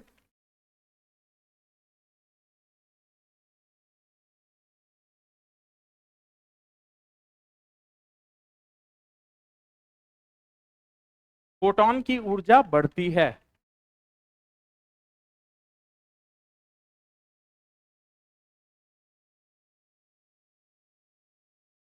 प्रकाश की आवृत्ति बढ़ने से फोटॉन की ऊर्जा बढ़ती है।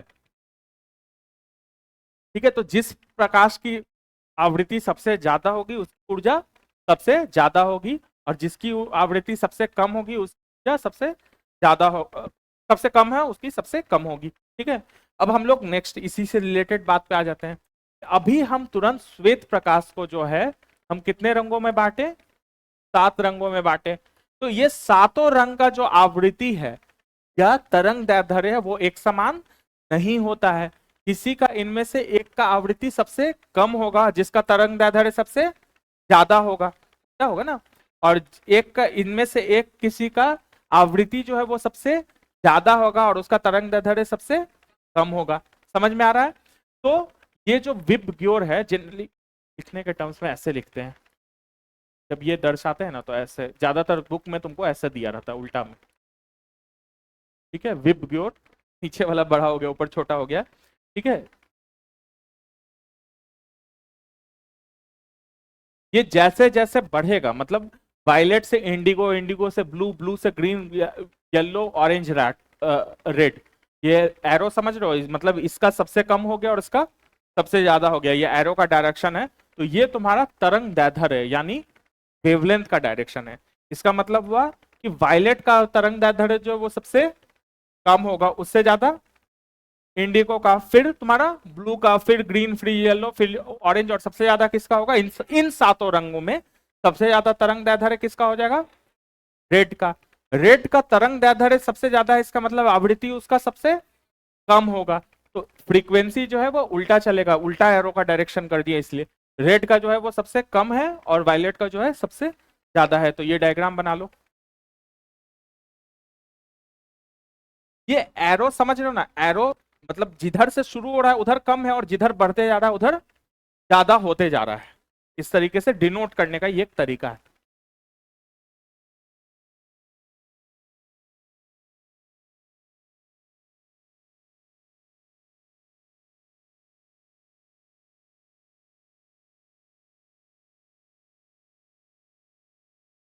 ये जहां पे लिखोगे ना, वहां पे थोड़ा जगह छोड़ देना। इसमें दोनों तरफ हम बहुत सारा टर्म और लिखवाएंगे, आगे हम बताते जाएंगे, लेकिन हम बोलेंगे कि पहले वाले डायग्राम में भी लिख लो। दोनों तरफ अच्छे से जगह छोड़ देना, ऐसे ही बनाना, ऐसे मत बनाना, ऐसे ही बनाना, और दोनों तरफ अच्छा खासा जगह छोड़ देना। ठीक है, बड़ा सा बना के दोनों तरफ जगह छोड़ देना, क्योंकि इसमें और भी टर्म ऐड करते जाएंगे हम। जैसे सबसे पहले अभी हम लोग क्या पढ़े थे पीछे, इन दोनों, ये दोनों कौन से फॉर्मूला में आ रहा था, अभी जस्ट पीछे क्या पढ़े, ऊर्जा पढ़े हैं। तो ऊर्जा को हम इस तरफ लिखें कि इस तरफ लिखें, इस तरफ लिखें और इस तरफ लिखें, मतलब समझ रहे हो।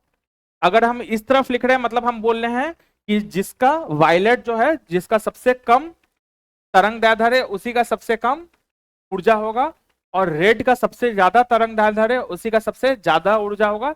इधर लिखें कि इधर, एरो इसमें उल्टा रखे हुए हैं कि रेड का सबसे कम आवृत्ति है और वायलेट का सबसे ज्यादा आवृत्ति है, इसका तो यही मतलब हुआ ना। तो ऊर्जा को इधर लिखें कि इधर लिखें, हम समझ गए। इधर से बताओ कोई, किधर, लेफ्ट लिखें कि राइट लिखें, फ्रीक्वेंसी की तरफ। क्यों राइट क्यों लिखना है, हाँ फ्रीक्वेंसी के डायरेक्टली प्रोपोर्शनल, इक्वल नहीं है लेकिन डायरेक्टली प्रोपोर्शनल टू एनर्जी, उसमें एक चीज मल्टीप्लाई करेंगे तो इक्वल टू एनर्जी आ रहा है। तो जैसे जैसे आवृत्ति बढ़ रहा है वैसे वैसे ही ऊर्जा बढ़ रहा है, तो इसीलिए इस तरफ तुम ऊर्जा भी लिख लो, ऐसा हो गया। ये भी लिख लो इधर ऊर्जा। इसमें और भी चीज आगे हम लोग बहुत सारा टर्म्स पढ़ेंगे, जैसे जैसे सबको हम लोग ऐड करते जाएंगे।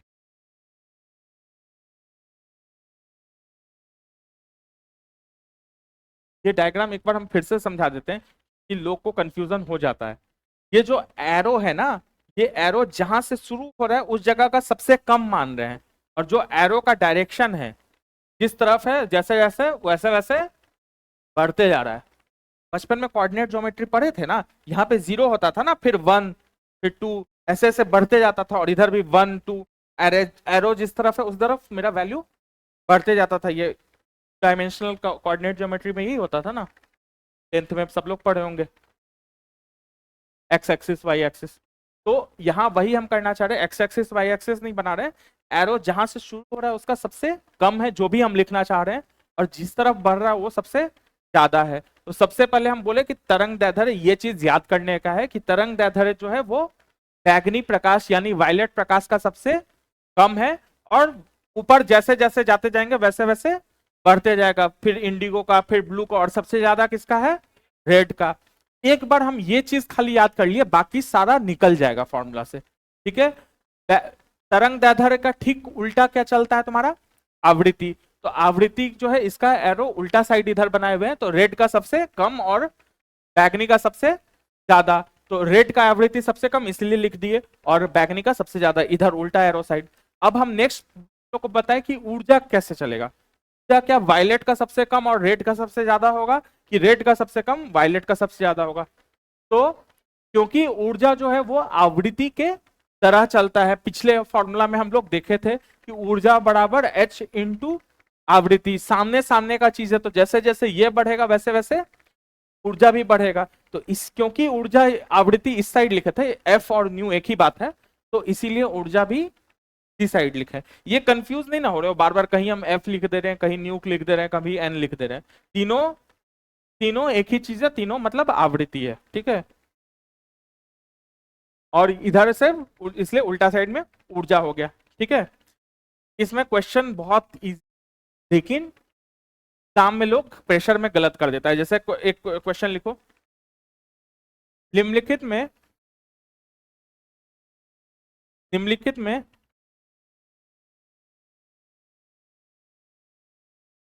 किस प्रकाश की निम्नलिखित में किस प्रकाश की फोटॉन की ऊर्जा सबसे अधिक होगा?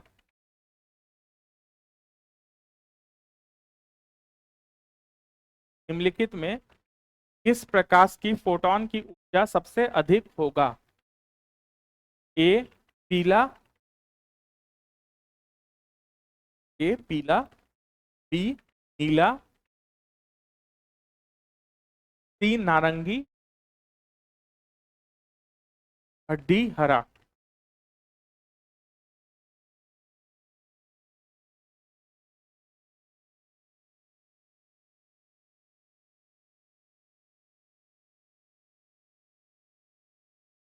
नारंगी बोल रहे हैं बाकी लोग, ये नीला बोल रही है, ठीक है, ये नीला बोल रहे हो, और बाकी लोग?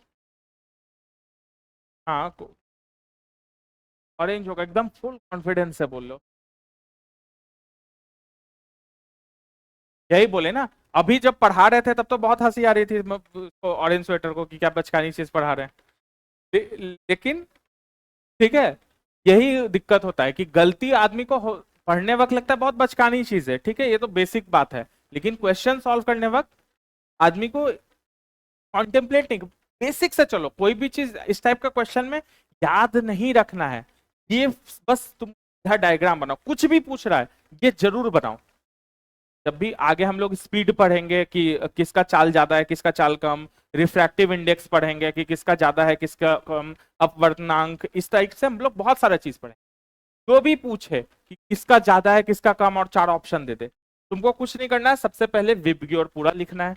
अपना दिमाग नहीं लगाना है वहां बैठ के कि भाई ये ज्यादा था वो कम था, ये सब कुछ नहीं। विबग्योर पूरा लिखना है, वेवलेंथ को हम रटवा दिए हैं ऐसे लिखना है, और जो भी चीज पूछ रहा है उसके अलावा वो चीज का खाली लिखना है तुमको। सात आठ चीज लिखाएंगे, सातों आठ चीज नहीं लिखना है, वेवलेंथ का लिखना है, क्योंकि वेवलेंथ तुमको एकदम याद हो जाएगा कि वी से शुरू होता है और आर पे खत्म होता है, ठीक है, मतलब वी का सबसे कम और आर का सबसे ज्यादा, ये तो याद ही हो गया अब यहाँ पे, ठीक है। विबग्योर जहां से शुरू होता है वहीं से वेवलेंथ यानी तरंग दैर्ध्य होता है, ठीक है, तो तरंग दैर्ध्य तो हमको याद हो गया। और बाकी जिस भी चीज का पूछेंगे उसको तरंग दैर्ध्य से रिलेट करके उसका फॉर्मूला निकालना है। ऊर्जा का निकालना था, ऊर्जा जो है तरंग दैर्ध्य के उल्टा चलता है ना, तरंग दैर्ध्य के उल्टा चलता है ना, is equal to H C by lambda, तो इसीलिए ऊर्जा जो है वो उल्टा साइड आ जाएगा, आर का सबसे कम हो जाएगा और वी का सबसे ज्यादा हो जाएगा। इस चार ऑप्शन में सबसे अधिक पूछ रहा है तो वो तुम्हारा नीला हो जाएगा। यही चार ऑप्शन था ना, क्या क्या है, नीला पीला नारंगी हरा, नारंगी हरा नीला पीला, ये चार पूछ रहा था, तो इसमें सबसे ज्यादा कौन, सबसे नीचे कौन है इसमें, टू है, तो नहीं समझ रहे हो आप? चार पांच लोग आंसर गलत दिए, दो लोग सही दिए, गलत वालों को भी कोई दिक्कत नहीं है, गलत दिए तो ट्राई ट्राई किए, ठीक है, लेकिन बाकी लोग क्यों नहीं दे रहे हो आंसर? समझ में नहीं आ रहा है या क्या दिक्कत हो रहा है? यहाँ से कोई आंसर नहीं आया, इधर आगे के ग्रुप से इधर पूरा नहीं समझ में आ रहा है किसी को? आ रहा है समझ में? थोड़ा घर जाके रिवाइज करके और अच्छे से होगा, ठीक है, हम समझ रहे हैं, होता है कई बार, क्या होता है ना कि क्लास में तुरंत सर कुछ बोल रहे हैं, फिर मतलब वो कॉन्टेम्पलेट करके एक अच्छे से एक फॉर्मेट में दिमाग में घुसा के, लेकिन ये चीज मत किया करो, ये हम सजेस्ट करते हैं। पर्सनली मेरा ये मानना है कि जो चीज क्लास में पढ़ा रहे हैं ना उसको क्लास में ही समझ के खत्म करो भाई, इतना मेहनत करके हम यहाँ आए, ठीक है। ये तो हम इवन कॉलेज के क्लासेस में, कॉलेज में भी जहाँ हम पढ़ाते हैं वहां भी हम बोलते हैं, यहाँ तो तुम लोग अच्छा खासा फीस देके और इंटरेस्टेड हो तुम एग्जाम क्लियर करने, वहाँ कॉलेज में तो लोग ऐसे नहीं चला जाता है कि ठीक है चलो कॉलेज करना है तो चलेगा, लेकिन हम फिर भी बोलते हैं कि जब आए हो तुम इतना मेहनत करके, जब यहाँ आए इतना ना दूर चल के आए, तो भाई क्लास में बैठ के डे ड्रीम करने से अच्छा है कि तो समझ लो वहीं पे, तो मेहनत कम हो जाएगा। घर जाके फिर दोबारा उसी चीज पे मेहनत नहीं ना करना पड़ेगा। तो कोशिश करो कि क्लास में ही समझ के खत्म करे भाई। और भी जीवन में और भी काम है भाई, थोड़ा समय मिल जाएगा, थोड़ा ऐसा मूवी ही देख लेंगे, पढ़ते पढ़ते थक गए।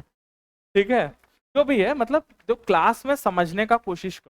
और यहाँ तो तुम लोग को तो कम्पिटिटिव एग्जाम दे रहे हो, तो जितना टाइम तुम्हारा बचेगा उतना अच्छा है।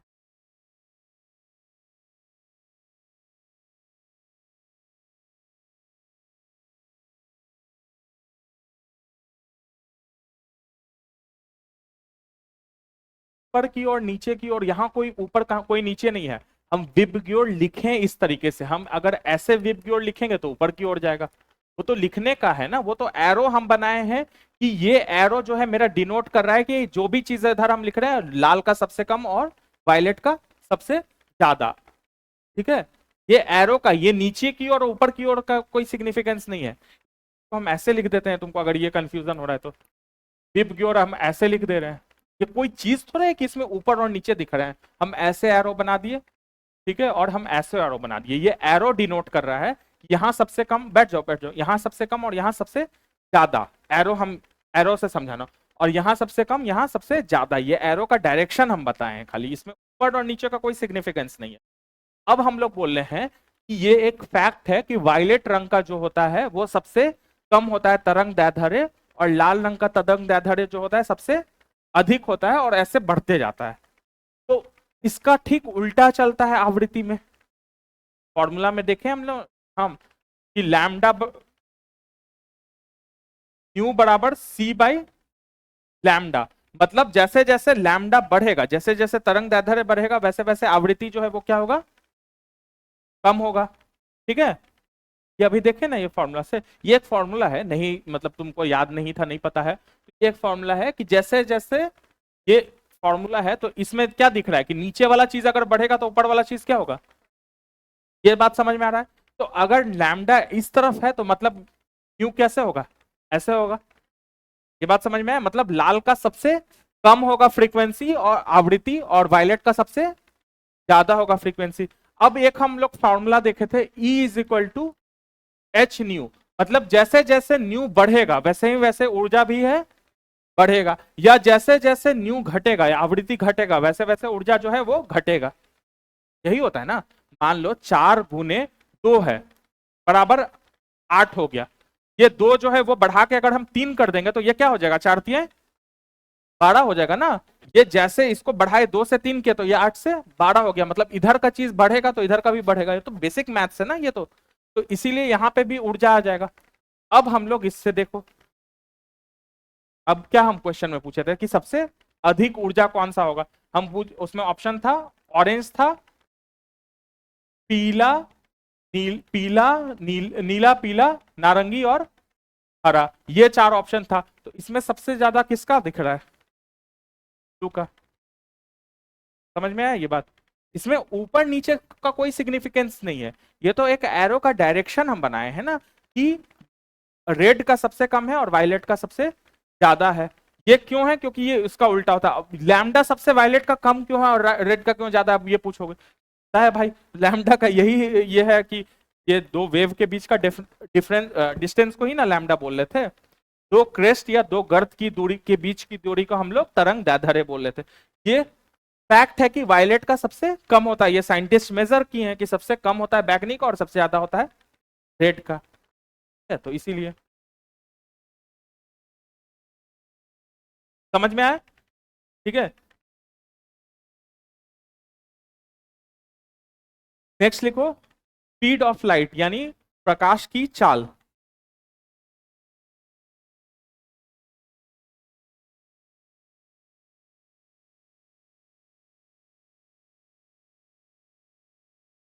ये बात फिर से बोले कि ये सबको समझ में आ रहा है ना, मतलब ऐसे लिखो या ऐसे लिखो, ये एरो जो है ये खुद से हम लोग बना रहे हैं समझने के लिए कि रेड का सबसे कम है और वायलेट का सबसे ज्यादा है, और इसी डायरेक्शन में, मतलब येलो और ब्लू का बीच का बात करें इस साइड की चीजों का, तो येलो का कम होगा और ब्लू का ज्यादा होगा। लेकिन अगर एरो इस साइड है और इस तरफ के चीजों का देख रहे हैं, तो ब्लू का कम होगा और येलो का ज्यादा होगा, एरो अगर ऐसे है। एरो के इस तरफ हम ऐसी चीजें लिख रहे हैं जो इसका सबसे कम और उसका सबसे ज्यादा, और इस एरो के इस तरफ हम ऐसी चीज लिख रहे हैं जो ऊपर वाले का सबसे कम, नीचे वाले का सबसे ज्यादा। यहाँ ऊपर नीचे मतलब ये समझ गए ना, ऊपर नीचे वो समझाने के लिए हम बोल रहे हैं। ठीक है, इसमें कोई ऊपर और कोई नीचे वो उस सेंस में नहीं, सेंस में ये पकड़ रहा था। ठीक है, नेक्स्ट हो गया तुम्हारा प्रकाश की चाल। तो अभी हम लोग थोड़ी देर पहले लिखे हैं, किस चीज पे सबसे बेसिक, किस चीज पे निर्भर करता है वो, माध्यम पे, मीडियम यानी माध्यम पे निर्भर करता है। तो लिखो यहाँ पे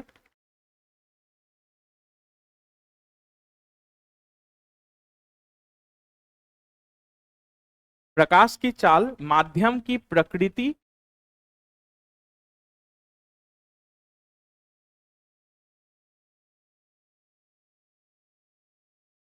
प्रकाश की चाल माध्यम की प्रकृति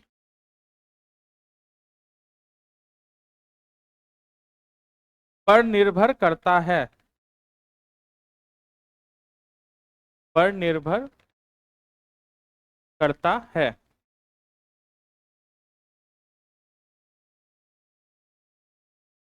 प्रकृति पे निर्भर करता है मतलब प्रकृति मतलब क्या, ये तो बहुत वेग टर्म हो गया भाई, क्या प्रकृति।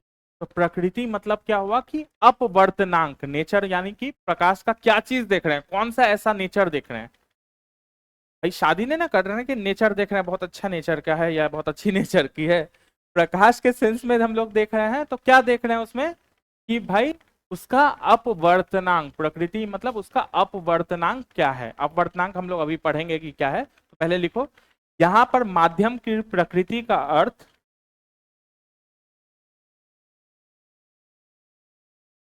यहां पर माध्यम की प्रकृति का अर्थ माध्यम के अपवर्तनांक,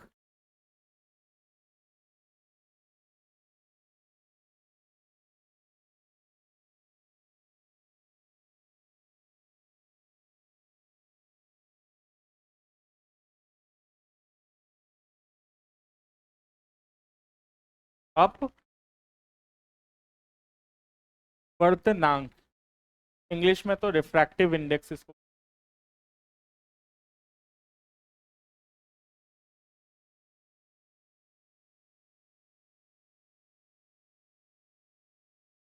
हिंदी का वर्ड हमको देखना पड़ता है कि गलत नहीं लिखा है। मेरा नेचुरल इंग्लिश है, इंग्लिश मीडियम के था मेरा सारा, लेकिन हम यहाँ पे पढ़ाने के लिए हिंदी का सारा वर्ड्स फिर सीखे, इसलिए अभी भी हिंदी के वर्ड्स में हमको थोड़ा सा प्रोनाउंसिएशन या कभी कभी लिखने में दिक्कत हो जाता है। देख के हम लिख लेते हैं, ये गलत नहीं लिख पाए। ठीक है, माध्यम के अपवर्तनांक या रिफ्रैक्टिव इंडेक्स, यहां पर माध्यम की प्रकृति का अर्थ माध्यम के अपवर्तनांक होता है, होता है, फुल स्टॉप। अर्थात, अर्थात प्रकाश की चाल के, प्रकाश की चाल, अर्थात प्रकाश की चाल अपवर्तनांक पर निर्भर करती है।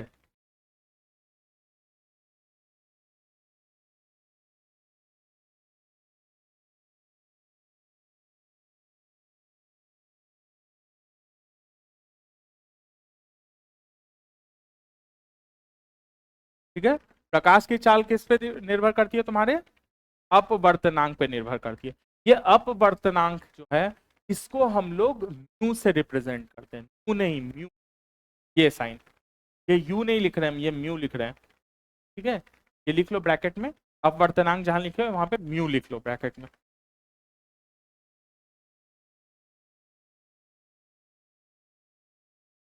ठीक है, बेसिकली जैसे जैसे अपवर्तनांक बढ़ता है उसके माध्यम का, वैसे वैसे प्रकाश की चाल जो है वो हट जाता है। ठीक है, अभी हम लोग देखते हैं सबसे ज्यादा प्रकाश की चाल सबसे ज्यादा किस में होती है, वैक्यूम में, निर्वात में, जिसको हम लोग बोलते हैं 3 × 10⁸ मीटर पर सेकेंड, और हवा में भी हम लोग लगभग उतना ही मानते हैं, ऑल्दो स्लाइटली कम होता है, लेकिन हवा को भी उतना ही हम मानते हैं। तो उसका अपवर्तनांक जो होता है वो क्या होता है, एक, एक के बराबर होता है। तो लिखो पहले प्रकाश की चाल सबसे अधिक, प्रकाश की चाल सबसे अधिक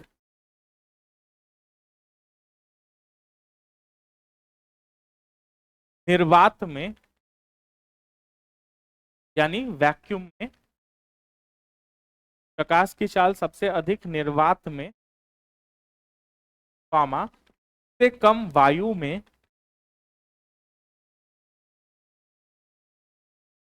से कम वायु में, कॉमा उससे कम द्रव में, से कम द्रव्य में,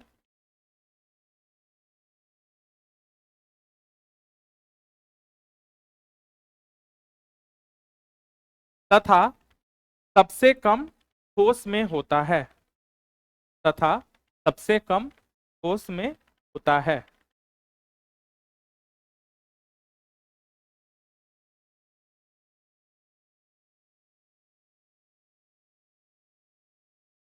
ठीक है, अभी इसके अलावा, न्यू के अलावा हम लोग प्रकाश की चाल का फॉर्मूला क्या लिखे थे, v इक्वल टू क्या लिखे थे,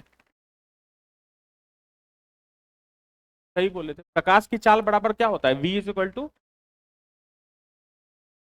N lambda, C by lambda, इसको थोड़ा लिखे थे, v is equal to N lambda. V को तो सी लिखे थे उस फॉर्मूला में, वी को तो सी लिख रहे थे ना, वी मतलब चाल हुआ, और वही प्रकाश की चाल जो है जब निर्वात में होती है तो उसको हम लोग सी बोलते हैं। यहाँ पे हम लोग थोड़ा कंफ्यूज हो रहा है, 2 सेकंड हम फिर बैक चले जाते हैं ताकि कंफ्यूजन सबका क्लियर रहे। यहाँ पे जो है हम लोग जो है यहाँ पे क्या लिख रहे थे, nu is equal to B, B is equal to frequency, frequency के टर्म्स में ही लिखते हैं एन इंटू लैम्डा, एन को जो है हम लोग न्यू भी लिख सकते हैं इंटू लैम्डा, यहां तक क्लियर है। फिर हम लोग क्या बोले कि न्यू बराबर जो होता है वी बाई लैम्डा, यहां तक बोले थे हम, और इसी वी को हम बोले थे सी बाई लैम्डा, तभी ना इस न्यू को जो हम सी बाई लैम्डा लिख दिए थे, है ना, इसी वी को हम सी बोल रहे थे, वी बराबर सी बाई लैम्डा नहीं था, वी को ही हम सी बोल रहे थे। वी क्या है, प्रकाश की चाल, वेग यानी वेग बोलो चाल बोलो, ठीक है, और जो तुम्हारा सी क्या है, प्रकाश की वेग निर्वात में, इसीलिए v को वहां पे c से रिप्लेस कर दिए थे। फॉर्मूला यही था, v इज इक्वल टू मतलब प्रकाश की चाल बराबर आवृत्ति इंटू तरंग दैर्ध्य, जिसको हम लोग v is equal to N into lambda, ये पहले भी लिखवा चुके हैं ये एक फॉर्मूला, ठीक है। और एक फॉर्मूला और आ रहा है यहाँ पे, जो माध्यम के कारण, तो अभी हम लोग रिफ्रैक्टिव इंडेक्स यानी अपवर्तनांक पढ़े, उसके कारण एक फॉर्मूला क्या आ रहा है, v is equal to C by mu, ठीक है, प्रकाश की चाल बराबर c divided by mu, mu यानी अपवर्तनांक, ये फॉर्मूला लिखो, v बराबर c बाई, इसमें लिख लो, यदि किसी माध्यम का, यदि किसी माध्यम का अपवर्तनांक दिया हुआ हो, यदि किसी माध्यम का अपवर्तनांक दिया गया हो,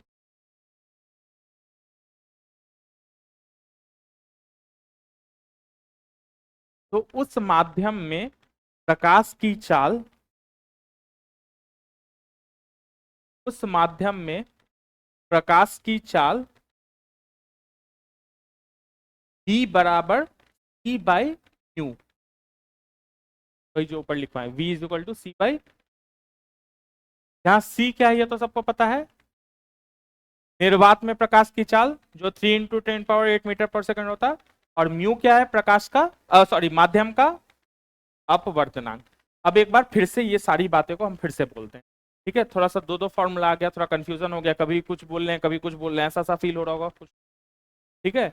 एक फॉर्मूला हम लोग प्रकाश की चाल का देखे, प्रकाश की चाल बराबर सिंपली क्या होता है, प्रकाश की आवृत्ति गुने प्रकाश का तरंग दैर्ध्य, ये फॉर्मूला हम लोग समझ चुके हैं। प्रकाश की चाल बराबर जो भी उस प्रकाश की आवृत्ति होगी और उस प्रकाश का तरंग दैर्ध्य होगा, उन दोनों के गुना होगा। अब हम एक बात क्या बोल रहे हैं साथ में, चाल सिर्फ उसके प्रकाश के अपने तरंग दैर्ध्य और आवृत्ति पे सिर्फ नहीं डिपेंड करता है, एक और बात पे डिपेंड करता है। किस चीज पे डिपेंड करता है? कि वो कहां से जा रहा है, मतलब उसका माध्यम क्या है। माध्यम क्या है यानी माध्यम के प्रकृति क्या है। जब हम प्रकृति की बात कर रहे हैं मतलब हम लोग को बेसिकली क्या बात करना है, माध्यम का अपवर्तनांक क्या है। तो इतनी सारी बात का एक लाइन में अगर हम बोले तो प्रकाश की चाल जो है माध्यम के अपवर्तनांक पे डिपेंड करता है। जैसे जैसे अपवर्तनांक बढ़ेगा, जिस माध्यम से वो गुजर रहा है, वैसे वैसे प्रकाश की चाल भी बदलेगी। जैसे कि देखिए कि सबसे ज्यादा चाल किस में होते हैं प्रकाश का? निर्वात में होता है। फिर उससे कम थोड़ा होता है तुम्हारा हवा में, उससे थोड़ा कम होता है तुम्हारा द्रव यानी पानी में। द्रव कोई भी हो, सिर्फ पानी नहीं, जो भी द्रव है, ठीक है, अलग अलग द्रव पे अलग अलग होगा क्योंकि हर द्रव का अलग अलग अपवर्तनांक होगा। और उससे कम होता है तुम्हारा ठोस में सबसे कम। ठीक है, इन सब चीजों में क्या अलग हो रहा है जिसके कारण प्रकाश का चाल अलग हो रहा है? माध्यम अलग हो रहा है। और माध्यम अलग हो रहा है इसका मतलब क्या अलग हो रहा है? अपवर्तनांक यानी रिफ्रैक्टिव इंडेक्स अलग हो रहा है। माध्यम बदलना मतलब हम क्या बोल रहे हैं? माध्यम की प्रकृति। माध्यम की प्रकृति मतलब माध्यम का अपवर्तनांक। हवा में अपवर्तनांक कुछ और है, निर्वात में अपवर्तनांक कुछ और है, पानी में कुछ और है और ठोस में कुछ और है। सब जगह अलग अलग अपवर्तनांक है, इसलिए हर जगह प्रकाश की चाल क्या है? अलग अलग है। तो अब प्रकाश की चाल अगर हमको अपवर्तनांक पता है तो प्रकाश की चाल बराबर क्या हो जाएगा, ये एक हम नया फॉर्मूला देखे, B is equal to C by mu. ये बात समझ रहे हो कि अगर हमको ये चीज माध्यम का ये पता चल जाए तो हम प्रकाश की चाल जो है वो हम निकाल सकते हैं। दोनों दो फॉर्मूला है, तो ये कब यूज करना और ये कब यूज होता है। अगर एक ही प्रकाश है, मान लो बैगनी प्रकाश की ही बात कर रहे हैं, तो उसका एन और लैम्डा तो सेम हो गया ना। एक बैगनी है तो उसका आवृत्ति और उसका तरंग दैर्ध्य फिक्स हो गया, उतना ही होता है ना, किसी चीज का आवृत्ति बदलता नहीं है ना। श्वेत प्रकाश 7 रंगों से बना होता है, ऐसे हम लोग पढ़े। उन सातों रंगों का आवृत्ति और तरंग दैर्ध्य जो होता है वो अलग अलग होता है। तो किसका चाल ज्यादा होगा, कौन से रंग का कौन से कम होगा, तो हमको ये फॉर्मूला निकालना है। लेकिन जब हम एक प्रकाश ले लिए, यही प्रकाश है या सातों रंग का कॉम्बिनेशन ले लिए, अब तो उसका चाल एक ही है एक माध्यम में, है ना। तो अलग अलग माध्यम में उसका चाल कैसे बदलेगा वो देखने के लिए हम ये फॉर्मूला देखेंगे कि V बराबर C बाय म्यू, जो कि म्यू क्या है? हर माध्यम का अपवर्तनांक है। जैसे जैसे माध्यम बदलेगा वैसे वैसे अपवर्तनांक बढ़ेगा, बदलेगा, और वैसे वैसे प्रकाश की चाल जो है वो भी बदलेगी। अब हम लोग देख रहे हैं, नेक्स्ट पॉइंट ये बोल रहे हैं कि जो प्रकाश का जो वो है निर्वात का जो अपवर्तनांक है उसको हम लोग क्या मानते हैं? 1, क्योंकि प्रकाश की चाल सबसे ज्यादा होती है वैक्यूम में। तो प्रकाश की चाल सबसे ज्यादा होती है वैक्यूम में, तो V बराबर C होना चाहिए वैक्यूम में, यही होना चाहिए ना। प्रकाश की चाल का फॉर्मूला फिर से एक बार, प्रकाश की चाल का फॉर्मूला C बाय म्यू है हर माध्यम के हिसाब से। जहां की C है तुम्हारा प्रकाश की चाल निर्वात में डिवाइडेड बाय जो भी माध्यम का अपवर्तनांक है बराबर तुम्हारा प्रकाश की चाल हो जाएगी।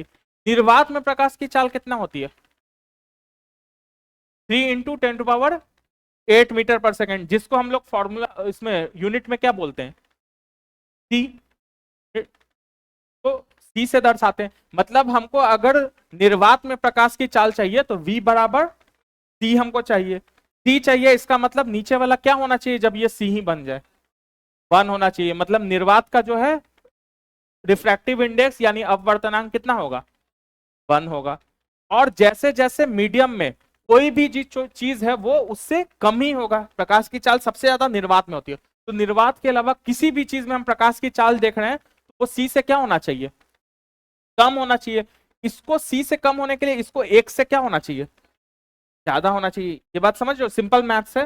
फिर से एक बार सोचो हम क्या बोल रहे हैं, बहुत एक साथ 5-6 वर्ड बोल रहे हैं तो लग रहा होगा कंफ्यूजन। फिर से एक बात इसको बोल, प्रकाश की चाल जो है B बराबर जो होता है C डिवाइडेड बाय माध्यम का अपवर्तनांक। ठीक है, C मतलब हो गया 3 इंटू 10⁸ मीटर पर सेकेंड। अब हम बोल रहे हैं प्रकाश की चाल निर्वात में कितना है।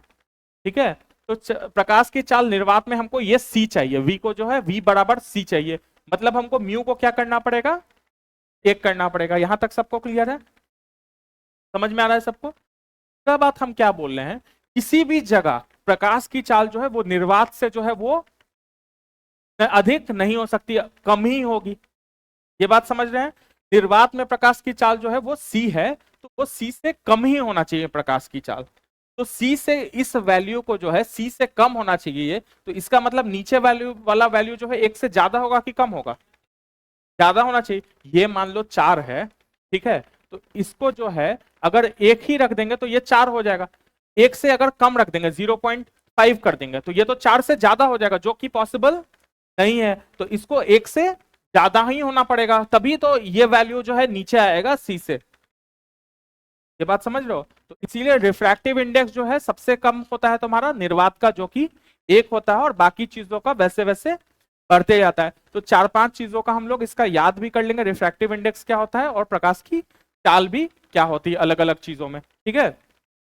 इसमें लिख लो पहले, चाल के हिसाब से लिख लो, निर्वात का लिख लो, हेडिंग डाल दो प्रकाश की चाल, पहले लिखो निर्वात, निर्वात पॉइंट वाइज लिखते जाना। पहला निर्वात, निर्वात में लिखो वैल्यू 3 × 10⁸ मीटर पर सेकेंड।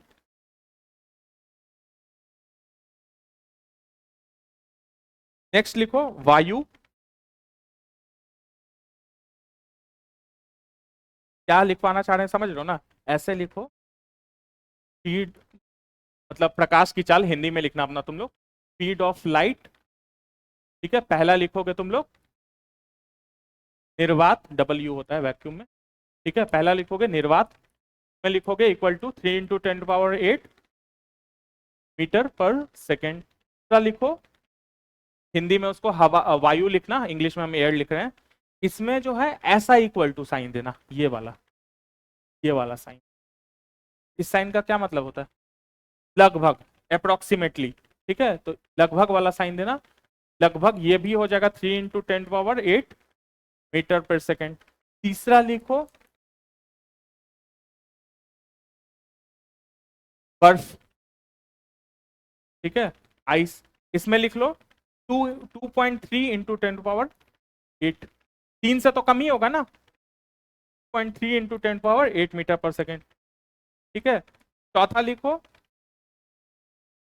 वाटर, यानी पानी, वही नहीं होगा, अलग होगा ना, ठीक है, 2.25 इंटू,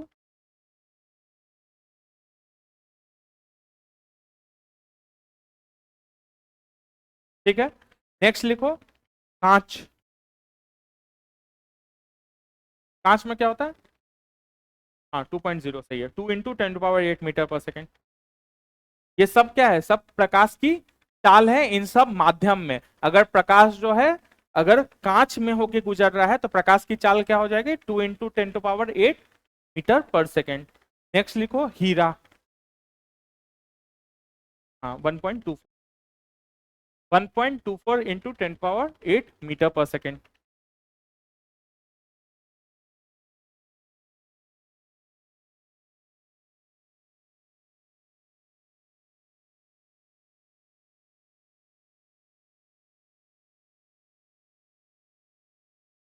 समझ रहे हो हम क्या लिखवाना चाह रहे हैं ना सब लोग?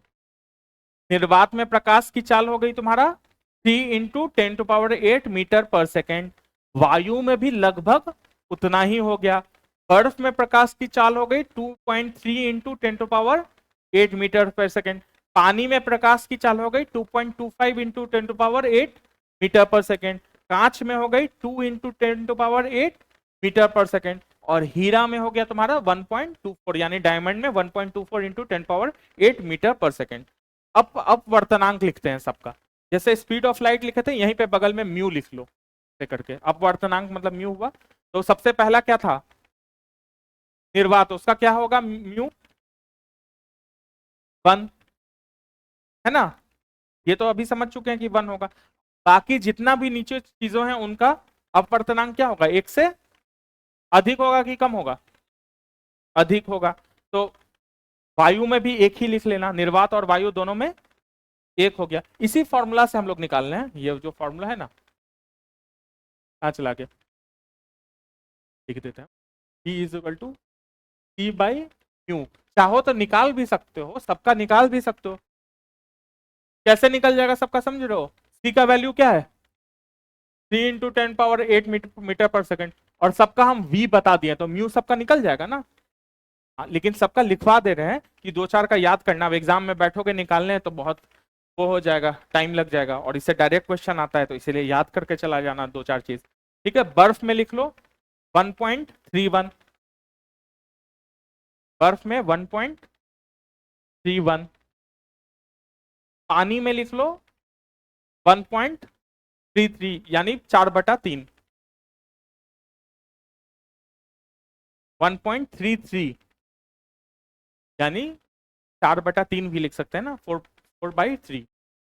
कांच में लिख लो 3/2 यानी 1.5, और हीरा में लिख लो 2.42।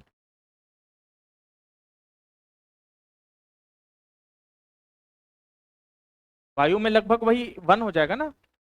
वायु का, वायु में अपवर्तनांक हमको निकालना है, फॉर्मूला से कर लेते हैं। ये म्यू ऊपर चला गया, सी बाई वी, सी तो 3 × 10⁻8 मीटर पर सेकंड है, और वी हम वायु में क्या बोल रहे हैं, लगभग उतना ही मान रहे हैं, 3 × 10⁻8 मीटर पर सेकंड। दोनों कट गया, क्या बच गया, 1। चल रहा है ना। कोई भी एक दिया हो दूसरा पूछ सकता है किसी एग्जाम में, ऐसा भी हो सकता है, इसीलिए याद ही कर लो, तो याद रहेगा तो दिक्कत नहीं होगा। समझ गए ना? ये एक बार फिर से बता दे क्या ये पॉइंट, ये सबका हो गया ये जितना भी है।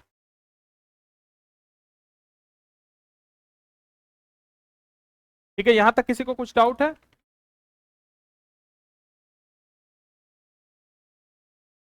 खत्म करते हैं, नेक्स्ट क्लास में अब हम लोग पढ़ेंगे।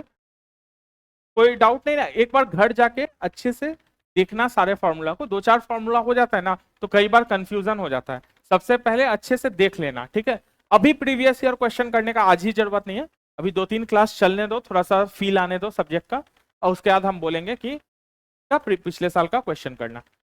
ठीक है, चलो, थैंक यू।